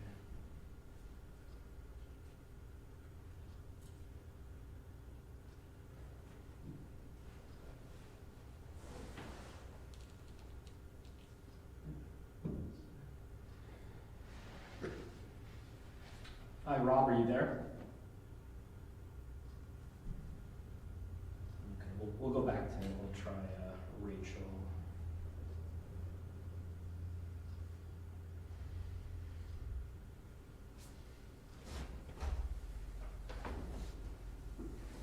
Hi, Rachel, are you there? Hi Rachel, you're on with the Williston Selectboard. Can you hear me? Yes, Yep. please identify your comment. Thank you. My name is Rachel Leslie. I'm a resident of Oak Mill Road. I just wanted to add my voice to the comments that have already been said, many on behalf of the community here and the surrounding areas. Just advocating that we consider the implications of the ordinance that's been proposed. I'm also a little coming into this conversation a little late, so I'm a little unclear about whether or not we're just voting this ordinance up or down, or whether there's room for amending, which is what I'm hopeful of. I recognize the need to compromise, and I think that extending the hours on Wednesday seems reasonable, or extending the hours on the days that are already designated for the gun range, but adding on to that, especially with the expectation that we might only have a 48 hours notice when those special events might be scheduled, just feels quite unsettling for those of us who are greatly affected by the noise throughout the summer months and really throughout the year. So I just wanted to add my voice to the conversation, and I think I also echo what some others have said in terms of taking, I guess, prudence with dealing with this decision, given the challenges for some people not potentially being able to join this evening. And just to note that, there are, in addition to those of us of all ages, there are also children that live in these neighborhoods and people who, as someone mentioned, garden outside, play outside, and I just think it's really important for us to be keeping everyone as good of the greater community in mind. So, thank you. Thanks for calling. One more. Try Rob one more time.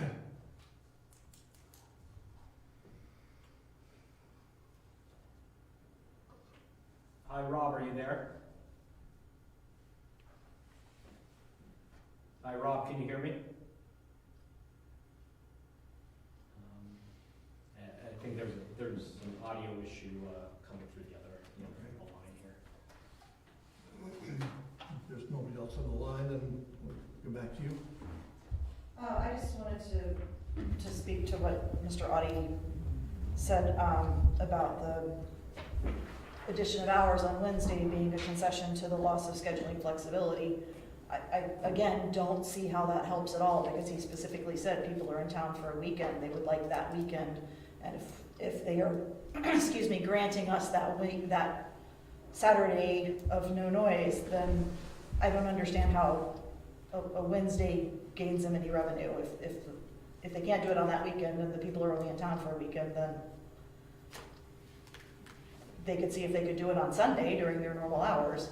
But I, again, don't see how adding additional hours to their standard hours of operation, when that's the time when there's no control over noise pollution, literal pollution, or anything, is, I think that's a horrible idea. And I know that Mr. Audi feels like they've made concessions to us, but there are a lot of people living with polluted soils and polluted water, and I know that's nothing, y'all have no say in all of that, but I just feel like giving more regular hours of operation is kind of a slam to those people who've put up with that sort of thing for a long time. Thank you. So we have some emails to be read into the record. Yep.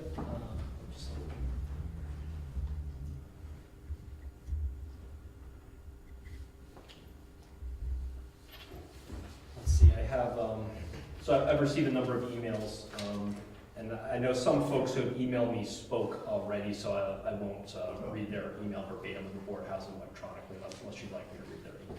Yes, that's good. I'll state the resident's name and just read the email received here.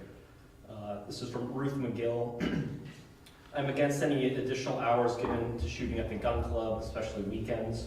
I live nearby on Knob Hill and find the noise annoying. Also, I had a phone conversation with David Reese of Wildflower Circle today. He wanted to pass on the comment that he supports the North Country Sportsman's Club. He's in support of the ordinance as drafted, and he would like the issue settled and wrapped up expeditiously. Mr. Morrison spoke on the phone earlier. This is from Bob Betts. It says, Eric, I've been a tax-paying resident at 1324 Oak Hill Road for the past 35 years. Although I've never enjoyed the sound of gunfire on Wednesdays and Sundays, I have learned to live with it. The gun club has been in Williston longer than I have, and that's that. But now you're proposing added up to 20 additional days in a given year. My hope is that some members of the select board live in the Oak Hill, Old Creamy Road, Bradley Lane area. If they do live here or they have friends that do, they can back up the point I'm trying to make. Keep things the way they are, have the special events on the previously agreed to Wednesdays and Sundays. I would be amenable to the 4 hunter safety courses, as that would benefit all of us in the long run. But even those could be held on the existing permitting days from Mr. Betts. Let's see, this is Rachel Leslie. She spoke on the phone just recently. This is a message from Jessica Betts. I'll read her statement. She's from 1324 Oak Hill as well. I am Jeff Swift. I'm a Williston resident and have lived on Oak Hill Road since before the gun club existed. The shooting noise from the gun club is disturbing to me during my time at home and disturbing to my family and pets. I do not support any extension of the regular hours of shooting. In order to shoot 2 days per week, adding up to 20 allowed special events per year, that is 124 days per year of shooting noise that neighbors are confronted with. I do not support any expansion whatsoever of this amount. It disturbs our quality of life and enjoyment of our homes. Even an extra 4 hours per week is too much.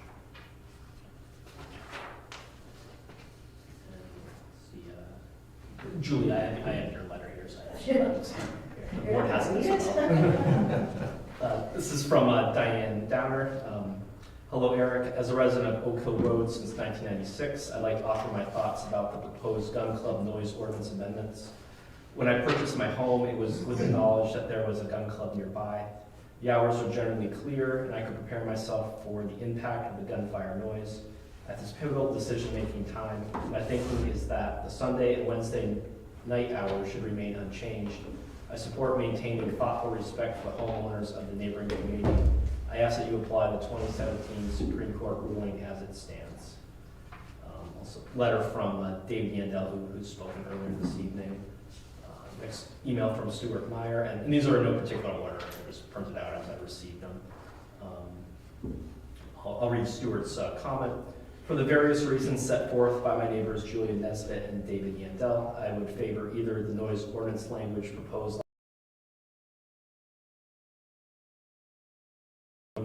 noise ordinance language. The town is both empowered and obliged to limit the NCSC to the historic level of discharge as described by the Vermont Supreme Court in its decision. Thanks as always for your consideration, Stuart Meyer. Next is from Nate Palmer. It says, hello, this email is with regards to the noise ordinance amendments that have been proposed for the gun club in Williston. I am a resident of Williston and frequently can hear the gun activity on Sundays and Mondays. While I am not against shooting as a hobby or a sport, I do not agree with the new proposed amendments. This will allow an additional 16 more days and an estimated 2/3 increase in operating hours. This is not okay. Please reconsider this amendment as there is a large percentage of Williston residents who share my concern. Next email is from Brent Allaire. Hello, Eric. As a member of the North Country Sportsman's Club, I support the proposed amendment as written. In fairness to all interested parties, this seems like a good proposal. I urge the select board to pass this amendment as proposed. Next email is from Daniel Pulling. Hello, I will abide with the request not to attend the meeting, but would like to extend my support for the gun club. This club has been here and in our community for a very long time, and they have jumped through many hoops and has always tried to work with those nearby state and federal regulations and laws.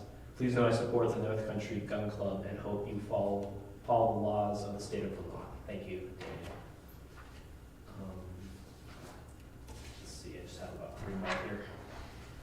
This is from David Simmons. Good afternoon, Eric. I appreciate the opportunity to provide comment to the proposed changes to the noise ordinance. I've lived on Bradley Lane for over 26 years. Since our house is about the same elevation as the gun club, we are directly impacted by the noise from the gun club. We knew that the gun club was there when we purchased the property, and that the only fired on Wednesdays starting at 4 and Sundays from 9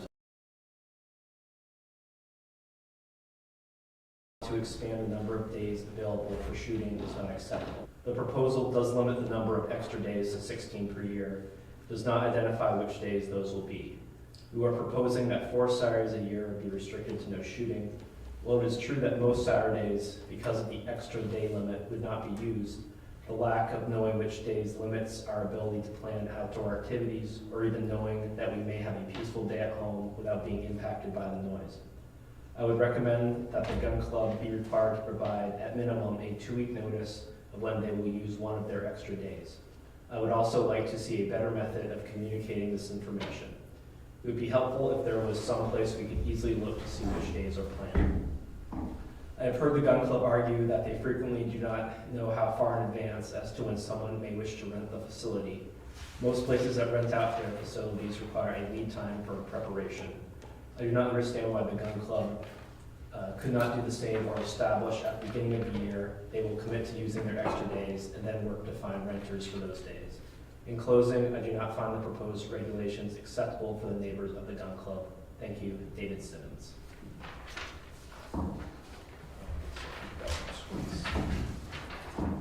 Next is from Sherry Simmons. I do not understand why the gun club has not been shut down. After reading the December 2, 2019 report regarding the continuing issues of water quality caused by the gun club, it makes no sense as to why there are current negotiations of any kind, negations rather. In organizations, past behavior is often an indicator of its future behavior. And I remember well the reluctance of the gun club to show any responsibility previously. Instead of water quality numbers showing improvement after the last round of remediation, they have worsened and are impacting more individuals. As they repeated will to shut them down, when they start firing, it is an ever-constant reminder. The gun club members put their need of sport before the health of their neighbors. Why is this and why are they allowed to continue? Please stop any negations until the soil and water is clean. Sincerely, Sherry Simmons. And one more from Art Greenbaum. Williston Selectboard. I, Arthur Greenbaum, a resident of Williston, residing at 374 Fieldstone Drive, ask you to approve the noise ordinance pursuant to 24 VSA, Chapter 59 and 61, referencing the proposed substantive change to Section 6.13 as presented on tonight's date. As a member of the gun club, the proposed changes to regular hours, A, special events B, and in addition to special events C, are a fair compromise to the neighbors of the club. Thank you for your community service and dedication, Arthur D. Greenbaum. And I'm just checking my chat here. The person we couldn't connect with, Rob, says he can hear us, but it's an issue on his end. He's asking that the discussion be rescheduled when folks can be present in person. And those are the main gist of his comments. I can also, it looks like no one else has asked to speak, and let's make sure. Everyone was the last one. I have one more email I received after the meeting, after I left work today, from Michael Cartier. I'd like to provide input at the hearing. My name is Michael Cartier. I live at 54 Douglas Road, about a mile from the club, through the woods. We've lived here for 20 years and heard most of the shots fired at the club during that time, even through closed doors and windows. I have no affiliation with the club. I do own guns and hunt, but I've never used the facility and never had contact with the owners. When we considered the purchase of our property, we did extensive research consistent with a major investment. We learned of the club and investigated the potential impact to our property. I question anyone who has moved into the area after the club began operation is now challenging the impact. We have observed no significant changes during the past 20 years. During this time, we have hosted many gatherings at our home, including during operating hours of the club in the summer on our deck, and I don't recall a single comment from our guests concerning the noise of the club. We've never experienced a disruption in one of our events related to the club. The commercial jet traffic arriving at the Burlington Airport is a far greater noise impact to this area of Williston than the club. And I question the motives of anyone challenging the noise in the club, if not addressing the far greater airport noise impact. I have no objections to the proposed changes to the operating conditions of the club. Thank you for your time. Signed, Michael Cartier. looks like it will do it. So before we close the public hearing, wish to speak again, Pete? Yes, yeah, Pete Watson. And just, after hearing the different comments, and, there's pros and cons here. We've had so much discussion about this. I think there's trying to be compromised. I really urge the board to vote as it's written tonight. This has gone on so long. And I think it's something that's trying to be fair and understanding what the neighbors wanted from the November meeting of wanting some guaranteed time, and the gun club is now given that. So I think that's a huge, huge benefit for everyone to be able to plan their personal lives. So I just ask that you vote as written tonight. Thank you. Terry, Last comment? one other person online. Oh, okay, let's go to the line first. Shane,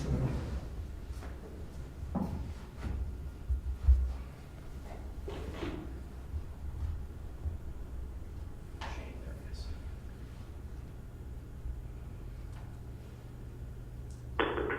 Hi, Shane. Hi there, can you hear me? Yep, you're on with Williston Selectboard. Yes, please just identify yourself before you give us your comments. Sorry about that. Hi, so my name is Shane Rogers. I'm a resident of Williston and live on Oak Knoll Road. I appreciate you all letting me speak this evening, and thank you for the opportunity. I think the biggest concern that I want to raise is I believe when you're considering this ordinance, you have to take into consideration that there's many folks that find this meeting inaccessible at the moment, considering the pandemic that's whirling around us. Not everybody has access to internet or computers or the ability to call in. So I think it would be imperative for the council to not move forward in adopting this noise ordinance. Just for the fact that I don't think you were able to hear all the voices that could potentially be there. I know we're in weird times, but I appreciate you all taking into consideration and making sure that every single person in the town has the ability to weigh in if they would like to. Thank you so much. Thanks for calling. Comments, last comments? I just have a question. What happens if you don't make an agreement with them, giving them 16 to 20 extra days? Well, essentially, we don't have an enforceable ordinance, and the gun club, I think, can probably go back and do whatever they wish to. Yep. Okay, do they then have to apply each time event, they wish to schedule an event? We don't have any agreement with them, so it would open the door to the Wild West. My understanding is they'd be completely free to do whatever they wanted to. Okay, I have one other question that I haven't been able to find the answer to, so I'm going to ask it just because you're here. In the Supreme Court ruling, in paragraph 4, it stated the stated historical average is 12 per year. So I'm a little confused where the 16 number came from as the average per year. So we had some information that we had collected over the years, and we had information that the gun club had collected over the years, and ours didn't go back as far as the gun club did. Rick, maybe you can amplify on that. Well, I think you said it. Our records don't go back to the time period that the Supreme Court was based their judgment on. So we had to rely on the records that were provided to us by the gun club as far as their historical use. The 2017 Supreme Court ruling said the average was 12 per year. Wasn't that based on information? Sorry, where are you reading that? In the 2017 Supreme Court. Yeah, which paragraph? Paragraph 4. Okay, let me read that. In 2014, the town wrote the club asking to renegotiate the agreement to specifically define the term, quote, special events, close quote, and limit them to 5 or 6 events per year. The town acknowledged that this limitation would result in a reduction of such events from a historical average of 12 per year, and suggested that if the club declined to propose changes, it might attempt to limit special events to 1 or 2 per year. Is that what you're referring to? Yeah, that historical average of 12. But that, the Supreme Court saying that is not, like, doesn't really mean anything. Okay. Plus, that's not really even accurate, actually. Yeah. We don't need to go there. Yeah, that's, the Supreme Court is recounting what each side was saying to each other in 2014. Gotcha, okay. Yeah. Thank you for Sure. clarifying that. No, thank you for the question. I've looked many places here to find it. Yeah. If there's no other comments, either online or from the audience, we can close the public hearing if there's a motion to do so. My concern at this point is that because of the coronavirus and everything that's happened, I am concerned that we haven't had the ability for folks to call in or to voice their concerns. I'm not, it's one of those things where I don't want to sit there and redraft this amendment, but I am very concerned that we have not heard from everybody who really wants to speak. So I guess there's two I don't know if persons. we want to amend, if we want to adjourn this hearing for now and reopen it later. I don't know how the rest of the board feels. We would need to recess it at this point and open it at another date, which is at the call of the board. And, or we could close the public hearing tonight and call for another public hearing. So I counted at least 4 times people, participants asked if we would take additional comments or input. Now, I don't think they were all necessarily saying because of the coronavirus and I couldn't be there tonight, we want the select board to take further comment input. I think their comments were more general. You need to hear from more of Williston residents, but you know, I'm adding that as sort of support for, I'm not sure, I'm wondering if it's appropriate to close the public hearing tonight. There's two, as I said, there's 2 courses of action we can take. We can recess it and call it at another time, or we can close it and call another public hearing. Well, I guess under the circumstances, I think recessing it would probably make sense, but I want to make a comment about that, and that's that I heard a lot of logic, and I heard a lot of facts, and I heard a lot of what people were saying, and I know, you know, there were people who were in the gun club who did not like this ordinance at all. They're not here tonight, and they didn't call in tonight, but last time we had a public hearing, because it was the second one we've had. This is the second one we've had, and I want that clear.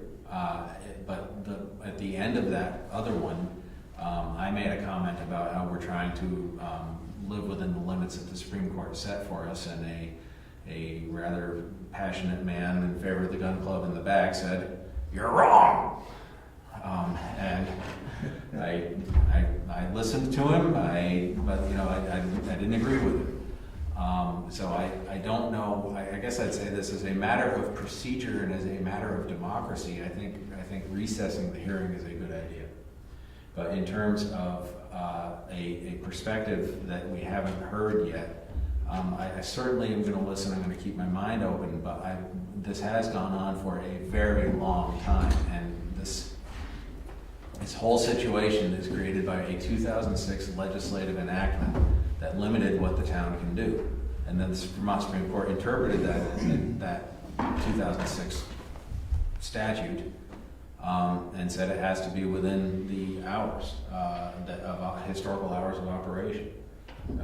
We did do research on that. We didn't just take the gun club's word for it. They presented actual, you know, documentation to a degree of what they did for historical stuff. So I mean, I agree that we should probably recess this, but I also think that we really do have to, you know, make a decision here, because this has gone on for too long, and frankly, nobody on either side is going to like a decision that we make, and that's really unfortunate, because I don't like disappointing people, and I rather enjoy when people like me. But I don't see that that's going to happen here. I think we're going to leave and everybody's not going to like us, because that's what happens with select boards. So with that comment, I would not be opposed to a recess, and if the chair needs a motion, I would so move. I would move that we recess hearing, but I would also, well, that's the extent of my motion. I'd have a comment after to see if it's. I'll second your So motion. we have a motion made and seconded. Is there discussion on the motion? Would it be appropriate for me to ask a question? Pardon me? Would it be appropriate for me to ask? Of course. I'm not quite sure what, we've never recessed a hearing like this. Well, What is it, do we have to re-advertise it, or are we just leaving the time period open for people to submit written comments, or how does that work? I think the action would be to recess it, and then we would advertise it for a date certain, whenever, hopefully, when we get past the public health problem that we have right now, and then continue the public hearing at that date. Okay, so it's kind of like having another public hearing, but not quite. It's essentially the same thing, we're just continuing it. Right. To another time. Okay. But that's, no. I Motion's completely. made, seconded? Yes. that's good. Okay, and now discussion? Yes. The other concern I have with this course of action, and I'm making the motion, so I'm in favor of it, is given the public health crisis that we are now in, and I don't know how long it's going to last, but I would say that, there are some estimates that say this is going to go on through June, July, August. I don't believe that we can wait that long for this. I don't think we should. I think that keeping the issue open causes stress for people on both sides too. Is it possible to put a limit on how long we keep this open, so that, say, by the next select board meeting, comments and stuff, this is going to be ended?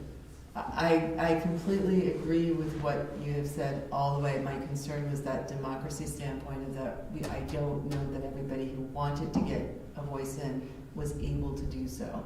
If we have a means of being out there to be able to get this done before our next meeting, to get those voices, commentary, whatever it is that needs to be in, I will feel better about making any decision that we do going forward. And again, I don't want to be callous. I mean, my wife is on the front lines of this crisis as a healthcare worker, which means I'm secondarily on the line. So I don't want to expose myself to any more trouble than I already may have. But that being said, we all do have to go to the bank. We all do have to go to the store. We all do have to go. A lot of us have to go to work and can't work at home. There are exceptions that we have to make with the healthcare crisis that's going on now, and I don't think that we should schedule this for another month or two, because I think this thing is going to be bad, and I'm scared about it. But at the peak, I'm just saying that I don't think we should wait until August or September. And at some point, we do have to make the decision, doing the best that we can under the circumstances that we have. So again, I would ask, can we leave that window open for our next meeting, and at that time, shut that? We could do that. And I don't know that we have a statutory provision for a number of days to warn. It's just a continuation, so I don't believe we have that. The amendment doesn't go into effect for 60 days, so we do have some kind of a time crunch before June. What amendment? The amendment to the ordinance. Oh, I see. Okay. All right. So I can add one comment that an old legislator from Linden used to stand up in the legislature and says, "Everything's been said, but not everybody said it." And I think that's where we're at this point. I think that may well be. So I'm going to chime in because I'm an active listener, and not to be repetitive, but I know I see both sides, and I know it's a hard issue, and there's been a lot of compromise, I think, on both sides of the residents versus the gun club itself. And I know we are in uncharted waters for the health crisis. I honor that. I'm an educator. We're in the midst of it ourselves. But this discussion's gone on a long time. And I don't know, 2 weeks down the road is our next meeting. I think it's April 7th. What's gonna change from the projections of the healthcare providers in that length of time? I I worry that, you know, we've had public hearings, people have had the opportunity to come say their piece, for lack of a better word. And I know tonight's another opportunity, and it's maybe not the greatest opportunity because of what's going on. But I think we could debate this for a long time, and not, you know, to echo what, you know, Ted's saying, you know, someone's going to be unhappy, and probably they're going to be unhappy for equitable amount of reasons on both sides of the issue. I don't know. You know, on the other hand, are there people that would have come tonight if it was open? Yeah, I truly believe that. So I guess, I mean, I would still be in favor of the recess, but at what means to the end? And where do we draw the line in the sand, so to speak? Do we have a meeting a month from now? Pardon me? Do we have a meeting a month from now? 2 weeks. 2 weeks. So we have one after that. Yes, we have one after Yeah. 2 weeks also. I would say we do the meeting after this next one as The second meeting in April. yeah, the second meeting in April would be the continuation. And if the health crisis continues on, again, I think your quote of the person from the Linden is a really great quote. I think everything has been said, but I don't want to close the door on it because of the lack of ability for people to get here. So one more opportunity, and then that'll be it. So that would be April 21st. So I actually would amend my motion that we recess the hearing and continue it on our select board meeting on April 21st at 8 p.m. Acceptable to the seconder? Yes. So are you ready for the vote? Any further discussion? If not, all those in favor of the motion say aye. Aye. Any opposed? Any abstentions? Okay, then we'll go back to the last item, well, not next to last, manager's report, to complete that. Sure, just a couple items I wanted to touch on. First is the manager recruitment process. I provided a short little blurb on, from the consultant. The advertisement for the position has been published, and he's making arrangements to meet with the select board. I know he's talked to each one of you individually by telephone, and he's proposing to meet with the board either in person, which is his original plan, or if needed electronically on April 7th, which would be your next board meeting.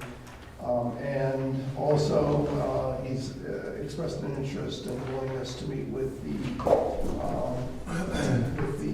department heads the following day, which I think would be appreciated, but also to set up some public listening sessions to receive public input on what people might wish to see in the next manager. How that is done, we'll have to figure that out. Yeah, the consultants reached out and wants to discuss further tomorrow, depending on how the board would like to gather public comment, as they will likely be operating in a modified environment here. Public hearing. So, but I think that basically the short of it is the consultant's looking for a little bit of direction.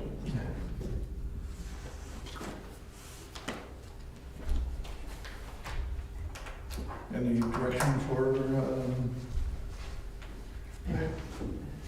I mean, I'm fine with what he has proposed as suggested. It just depends how it's going to modify itself out, given our health crisis. we depend on where we're at with the public health crisis as well, and the time he's planning.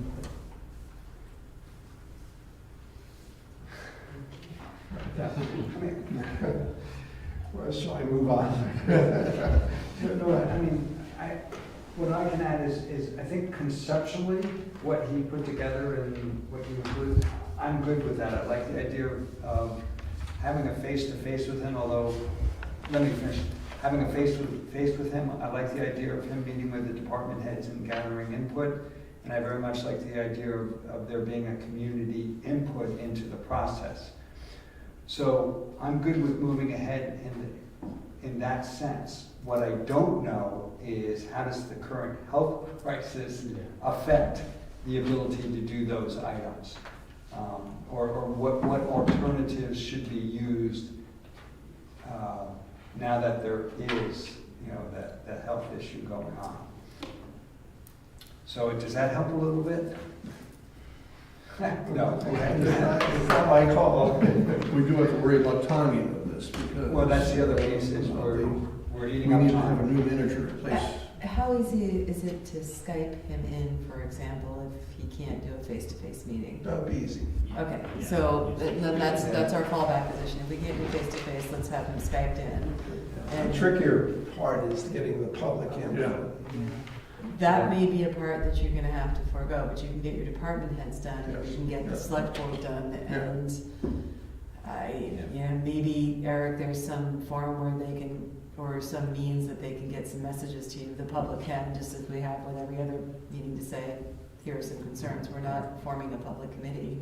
The consultant, they've set up a email address that we could publicize, that they I could. remember reading about that. That seems to be our best course of action, given we don't know how things are going to work, but at least the first two things he wants to accomplish, we can get done. We might be able to, there's some, I we can kick around a couple options. I think that there must be some social media type venues, avenues that are open that, to us, as legitimate ways to get input.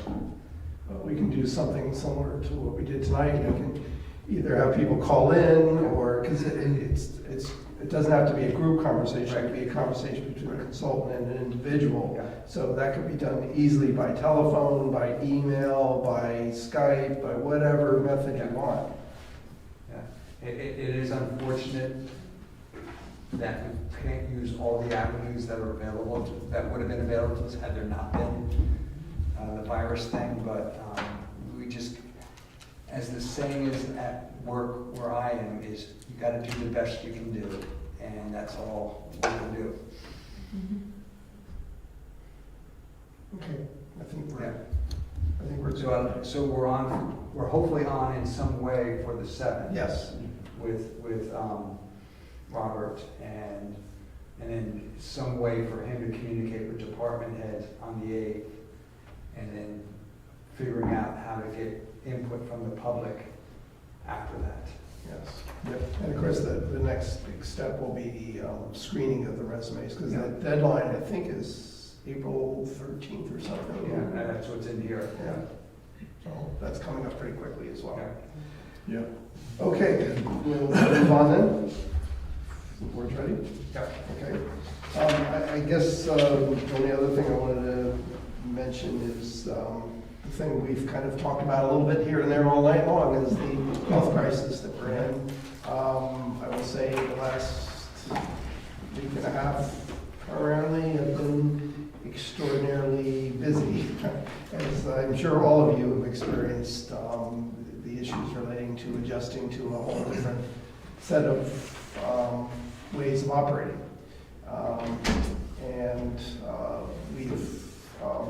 I think the latest is, as you probably know, we've closed the town hall to the public unless people are able to call in or make reservations. We will allow people in one at a time if there's an essential need for them to be in, and there are certain situations that does make sense.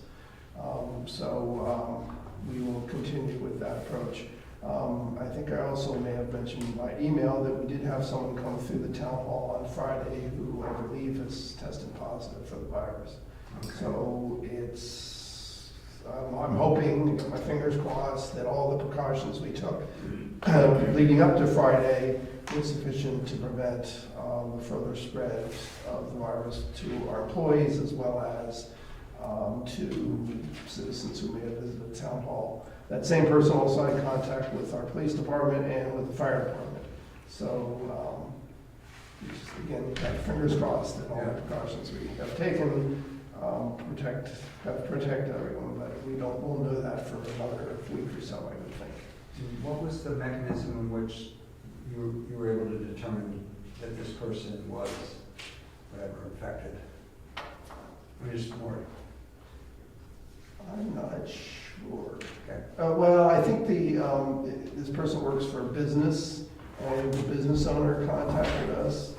I think we've also had direct contact with the person to get more information, so. Okay.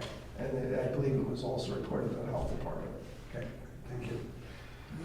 In addition to all this, we're looking at the next phase, which might be providing assistance to residents who can't get essential stuff, whether it be food or other items.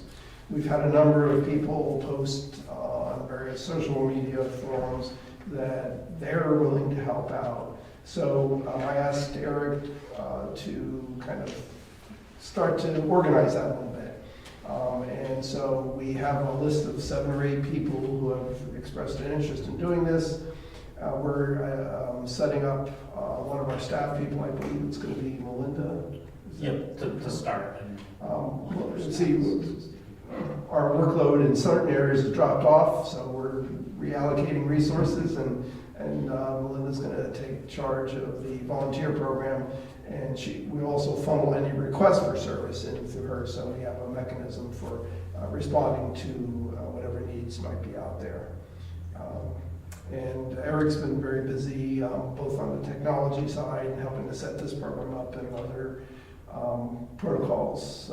Do you have anything to add? I would just add to the last point, Rick, working to try to connect community members who are looking for service with community members willing to provide service. I spoke with the health department today because this is all great effort and really shows how strong our community is, but we want to make sure people go about that in a safe way. So I'll be working to provide some more guidelines, so if the town's going to take a leadership role here centrally, we can let people know what the best practices are to provide these. We'll be working for people to share needs that are out there versus people who have offering up services. So the thought there is we can try to match up the two and do that centrally. I'll be launching an email address. We set it up late in the day today, just help@willistonbt.org, so people can send in things they're looking for help with, or if they're offering help. Late today I saw on Front Porch Forum a resident put together a really nice Google form, really easy to enter that same information. So I've connected with her this evening, and she's happy to work with us, and we can jump on that form, and she's glad that the town was able to partner. So this is an evolving process. We want to make sure we do it the right way. So hopefully tomorrow we'll have some more public information out on this, so once we plan a little bit more internally. I just want to publicly thank you guys for the leadership role that you took and the initiative you took to get right out there and do stuff. I think we would be in a much worse position than we are without you guys doing that, so thank you. I know it's been tireless hours, but it's so appreciated. Thank you. And there's lots and lots of things. I'm not going to go on all the details, but some people are working from home. We're trying to tailor each department's situation a little different, so we're trying to tailor the situation to match the needs of that department. Public Works is an example. We were concerned that if one person got exposed, we could end up losing all of our crew. So we've split the crew in 2, and basically we've given one crew is on duty for the whole week, and the other crew is off. And they all get paid, regardless of their status. And then next week, then the other crew is on, and so there won't be any cross-contamination between either crew. So we'll always have at least half of a crew in operation, and we'll see. We'll do that for a few weeks and see how things turn out, and we'll modify it if we need to. So, anything else to add? And anything else on the manager's report? I don't think so. We are set up for remote work. We made some contingencies for remote work, so we're ready to transition there as needed, and some departments are doing that already. So we'll take it day by day and proceed here. So again, kudos on the neighbors helping neighbors aspect of what's going on. That's great, that's wonderful. So that concludes our minutes. Thank you very much. I know that there's been a lot of coordination going on and discussions with Rick and Eric with the Regional Planning Commission about this, as well as other organizations as well. So thank you very much. So under other business, we do have a catering permit. So this is for an event, just so you know, scheduled in August. It needs to be planning well ahead. It's for a wedding, and it's off of Williston Road. And let's see, it's the Puckheads way down on the flats there. And the event is on August 22nd, and the caterer is, let's see,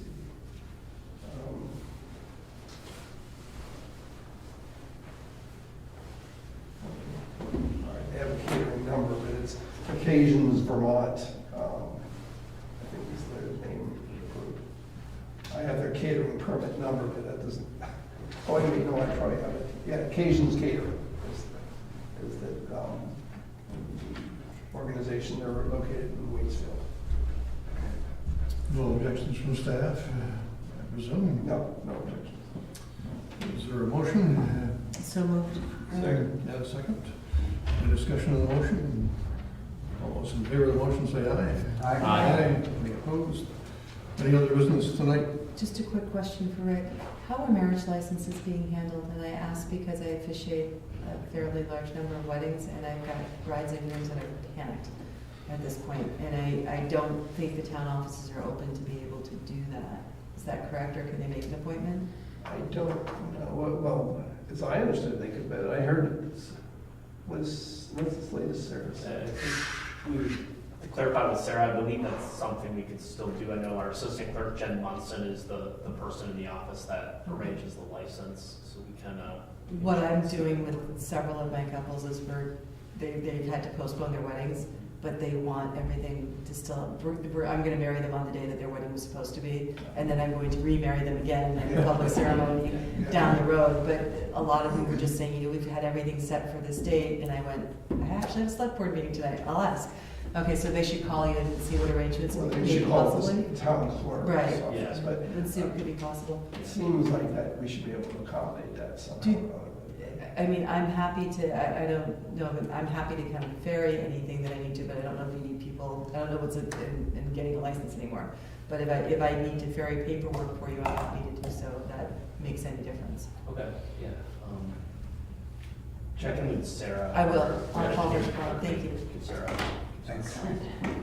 Any other business? So one quick thing, today at work, I get a call from Jill, my wife, basically saying the carbon monoxide alarm is going off. And by the time I could respond to her call, because I was in a meeting, she had already called 911. And had she gotten me beforehand, my question would have been, is it a loud, high carbon monoxide level, get out of the house type alarm, or is it a soft chirping indicating the battery is dead, or the alarm is out of date now? Well, it turns out it was the latter. But the call had already been made, the fire department showed up, and Jill wanted me to let everybody know what a positive experience she had. Even though one of the firemen showed up with an axe in hand, there was no damage to the house. And it turns out she just, really wanted everybody to know that it was just a great experience. Even though it was probably unnecessary. At least it wasn't 3 in the morning. What's that? At least it did not happen at 3 in the morning. Well, then we wouldn't have heard it, because it was that soft Right, that was exactly my point. If they wanted you out of the house, they would have. It's one of the ones you plug into, and it's hardwired, so it's not like it never has power. But Thank you for the input. Any other business?